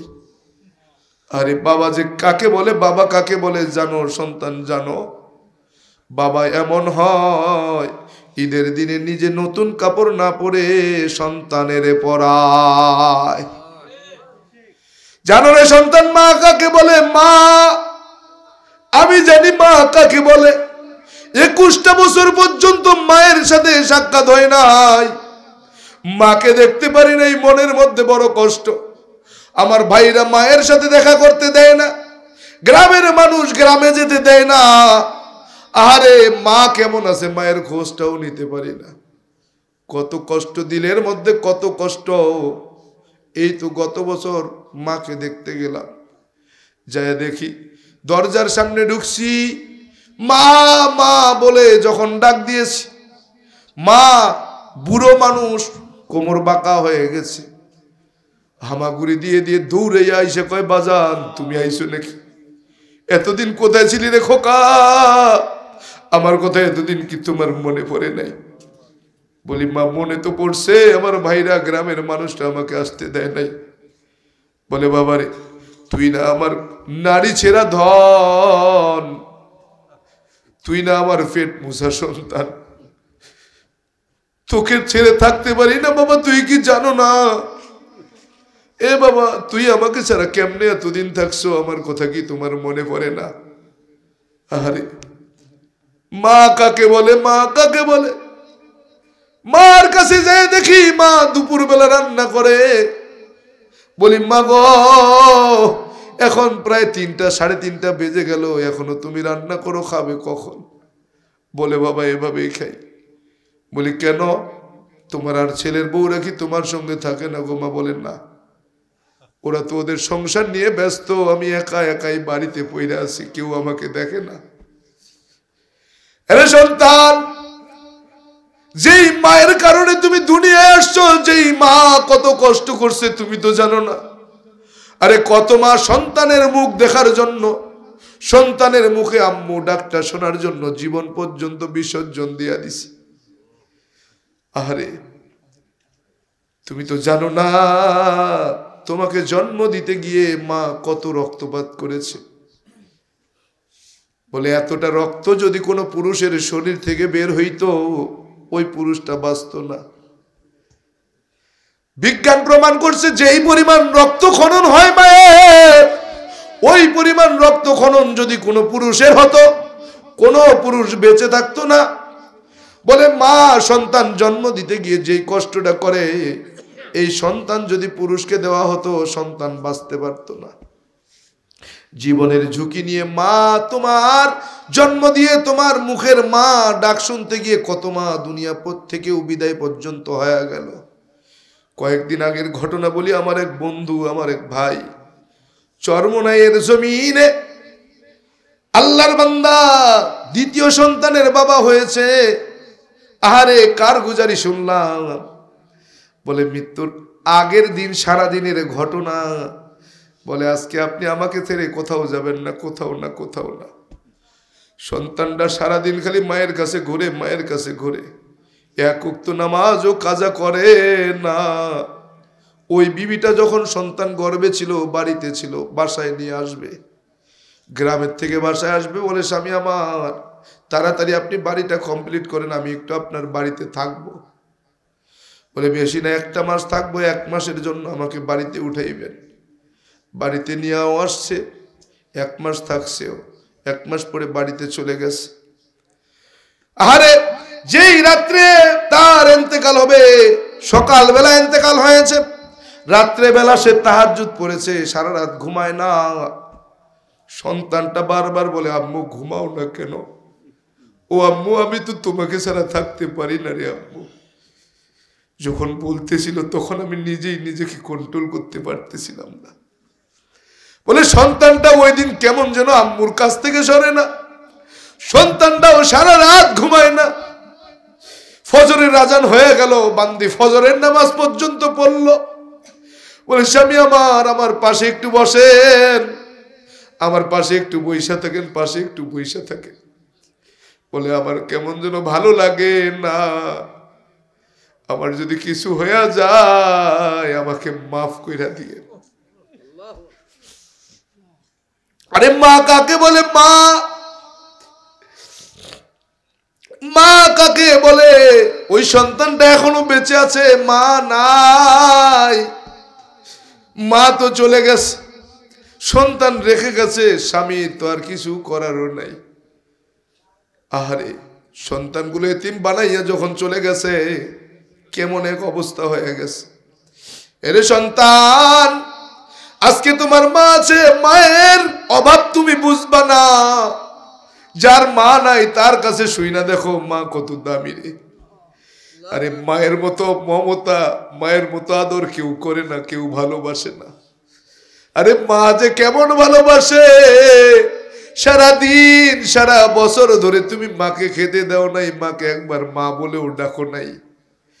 এরপরেও যদি তুমি একদিন এসে মাকে মা বইলা ডাক দাও, সঙ্গে সঙ্গে পিছনের সব স্মৃতিগুলো ভুইলা তোমারে বুকে জড়াইয়া ধরে।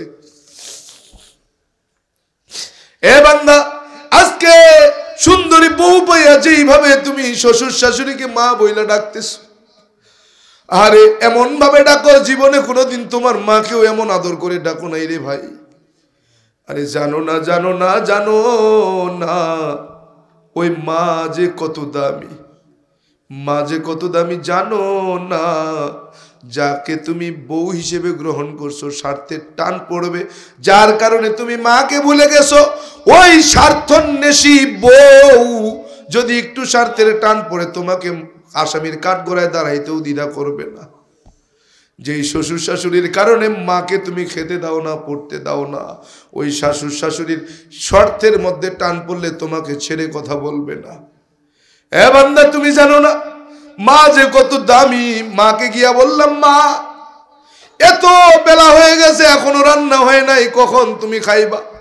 বলে বাবা প্রত্যেক দিনের নেই, যখন রান্না হবে তখন খাবো।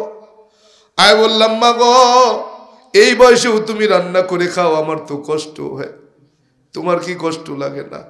বলে না রে বাবা, কষ্ট কিসের? সন্তান যখন আমার দেখাশোনা করে না তো কষ্ট কিসের? আমি বলি, মা আপনি একটু পাশে বসেন না, আমি একটু রান্না করে দিই। বলে বাবা তুই আবার রান্না করবি কেন? বললাম, মা গো রান্না তো জানি, যখন রান্না করতে পারি একটু রান্না করে তোমাকে একটু খাওয়ায় দিই। বলে বাবা 21টা বছর আমার কথা মনে পড়ে নাই? আজকে এত ভালোবাসা এত আদর নিয়ে আসছো রে। এতদিন পরে আমার কথা তোমার মনে পড়ছে।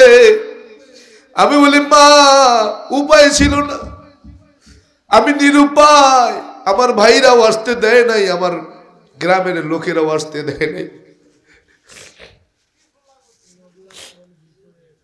ও মা একটু বসো না, আমি রান্না করে তোমাকে একটু খাওয়াইয়া দিই। মা পাশে বসে রয়েছে, আমি রান্না কইরা মাকে বললাম মা তুমি খাও, বলে বাবা তুমিও খাও। আমি বললাম মা আমি তো খেয়ে আসছি, আমি তো জানতাম না তুমি খাও নাই, আমি যদি জানতাম তুমি খাও নাই আমি তোমার হাতে খানা খাইতাম গো মা। বলে খোকারে আমার কথা এতদিন পরে মনে পড়লো কেন? আগে মনে পড়ে নাই, তুই আসলে কি আমি তোমাকে ফিরাইয়া দিতাম। আমি বললাম মা আমি জানি তুমি আমাকে ফিরাবা না, কিন্তু আমার দাদা তো বড় পুলিশের অফিসার, গ্রামে আসলে যদি আমার দাদা আমাকে আটকায়া দেয় আমি কোথায় যাব? মায়ের হাতের দিকে তাকায় দেখি হাতটা পুড়ে পুড়ে গেছে। বললাম মা হাত পুড়ে গেছে কেমনে? ভিডিওতে দেখছেন না, গত বছর একটা ভিডিও ভাইরাল হয়ে গেছিল, মায়ের সঙ্গে সাক্ষাতের একটা ভিডিও হাতের মধ্যে দেখেছি, আপনারা ভিডিওতে খেয়াল করে দেখবেন, হাতটা পুড়ে গেছে। মাকে বলি মা হাতটা কিভাবে পুড়লো? বলে বাবা ভাতের মার পুড়ে গেছে, মার গালাইতে যায়। আমি বলি ডাক্তার দেখাও নাই? বলে বাবা তোমার দাদাকে এক সপ্তাহ আগেই ফোন করে বলছি যখন হাতটা পুড়ে গেছে, আজ এক সপ্তাহ হয়ে গেছে। কই তোর দাদা ওষুধও পাঠাইলো না, একটু দেখতেও আইলো না আমারে। আমি বলি মা গো আমাকে যদি তুমি একটু জানাইতা আমি তোমার সব ব্যবস্থা কইরা দিতাম, আমি আসতে না পারলেও তোমার চিকিৎসার ত্রুটি থাকতো না। বলে বাবা যেই সন্তান আমার কাছে আছে তারাই দেখে না, তুই আমার কাছে থাকিস না কি দেখবি? বললাম মা তারা তো মায়ের মর্যাদা বোঝে না, মায়ের দাম জানে না। তারা যদি আল্লাহর কোরআন পড়তো, নবীর হাদিস পড়তো, তাইলে মা কত দামি তারা জানতো। ও মা আমি তো জানি আমার মা কত দামি।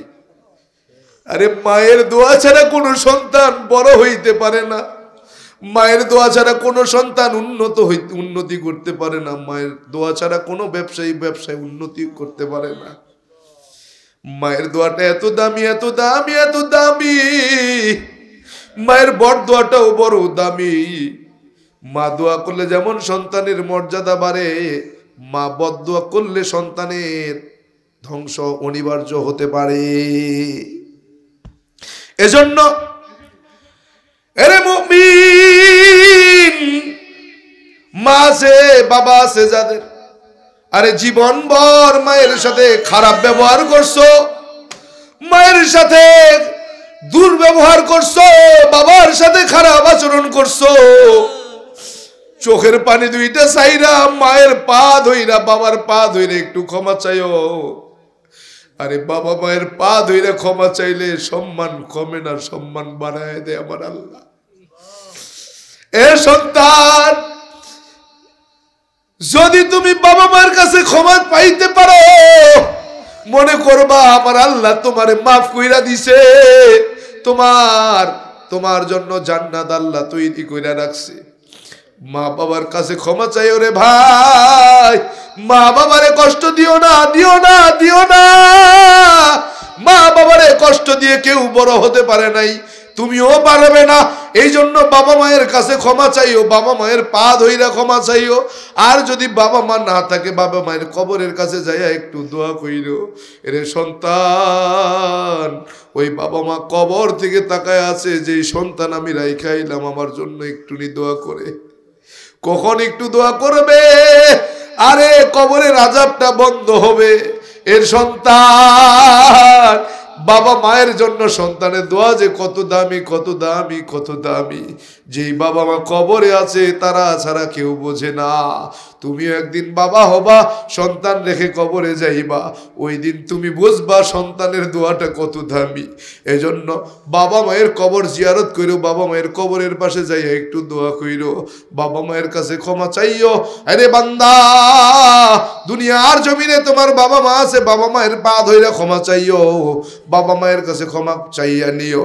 এরে সন্তান, এরে সন্তান, এরে সন্তান, বাবা মায়ের মতো দামি সম্পদ দুনিয়ায় নাই। এরে বাবা, বাবা মাকে কষ্ট দিয়া কেউ জান্নাত পাইবা না, জাহান্নামে যাইবা। ওই জাহান্নাম থেকে যদি বাঁচতে চাও বাবা মার কাছে ক্ষমা চাও, ক্ষমা চাও, ক্ষমা চাও। এ বান্দা, ওই জাহান্নাম থেকে যদি বাঁচতে চাও বাবা মার কাছে ক্ষমা চাও। এ যুবক, এ বৃদ্ধ বাবাজি, পদ্মালের মা, আজকে তওবা করো রে মালিক। ইতোপূর্বে যত গুনাহ করছি সমস্ত গুনাহের উপরে তওবা করলাম। আয় আল্লাহ, পূর্বের যা গুনাহ করছি নতুন করে আর সেই গুনাহ করব না। আয় আল্লাহ, আপনি আমাদের সকলের তওবা কবুল করে নেন। হে যুবক, হে বৃদ্ধ বাবাজি, পদ্মালের মা, তওবা করো আল্লাহ। জীবন ভর নামাজ ছাড়ছি, পর্দা করে নেই, বেপর্দায় চলছি, সুদ খাইছি, ঘুষ খাইছি, জেনা বেবিচারি করছি। আয় আল্লাহ, গুনাহ করতে করতে পাহাড় পরিমাণ গুনাহ কইরা ফেলাইছি। আয় আল্লাহ, তওবা করতেছি, আর গুনাহ করব না, নেকের কাজ ছাড়বো না। এ যুবক, তওবা করো। আয় আল্লাহ, যতদিন হায়াতের জিন্দেগিতে বাচ্চা থাকবো আর জীবনে কোনোদিন নামাজ ছাড়বো না। আয় আল্লাহ, ছোট থেকে ছোট নবীর সুন্নত যাই না, ছোট থেকে ছোট সুন্নত গুলো আঁকড়ায় ধরবো, একটা সুন্নত ছাড়বো না। আয় আল্লাহ, পিতামাতার খেদমত করব, বেয়াদবি করব না। হক্কানি ওলামা একরাম পীর মাশায়েখের সঙ্গেও বেয়াদবি করব না। কোরআনটাকে বিশুদ্ধভাবে তিলাওয়াত করতে শিখব। কোরআনওয়ালা সন্তানের বাবা হব, মা হব। আয় আল্লাহ তাআলা, আয় আল্লাহ তাআলা, কোরআনওয়ালা সন্তানের বাবা হব, মা হব। আয় আল্লাহ, বেপরদায় বেগানা নারী আর পুরুষের সামনে যাব না। আয় আল্লাহ, আয় পদ্মালের মা, তওবা করো, স্বামীর সাথে আর কখনো বেয়াদবি করব না। স্বামীর নেককার বিবি বনে যাব। আয় আল্লাহ, স্বামীর চক্ষু শীতলকারী বিবি বনে যাব। আয় আল্লাহ, আয় আল্লাহ, দেশ ও রাষ্ট্রের বিরুদ্ধে আমরা ষড়যন্ত্র করব না। আয় আল্লাহ, এরে যুবক, এ বৃদ্ধ বাবাজি, পদ্মালের মা, তওবার নিয়ত যদি খাঁটি হয়, দিলের মধ্যে যদি মুনাফিকি না থাকে, খাঁটি তওবার নিয়তে দুটা হাত আমার আল্লাহরে দেখায়া দাও।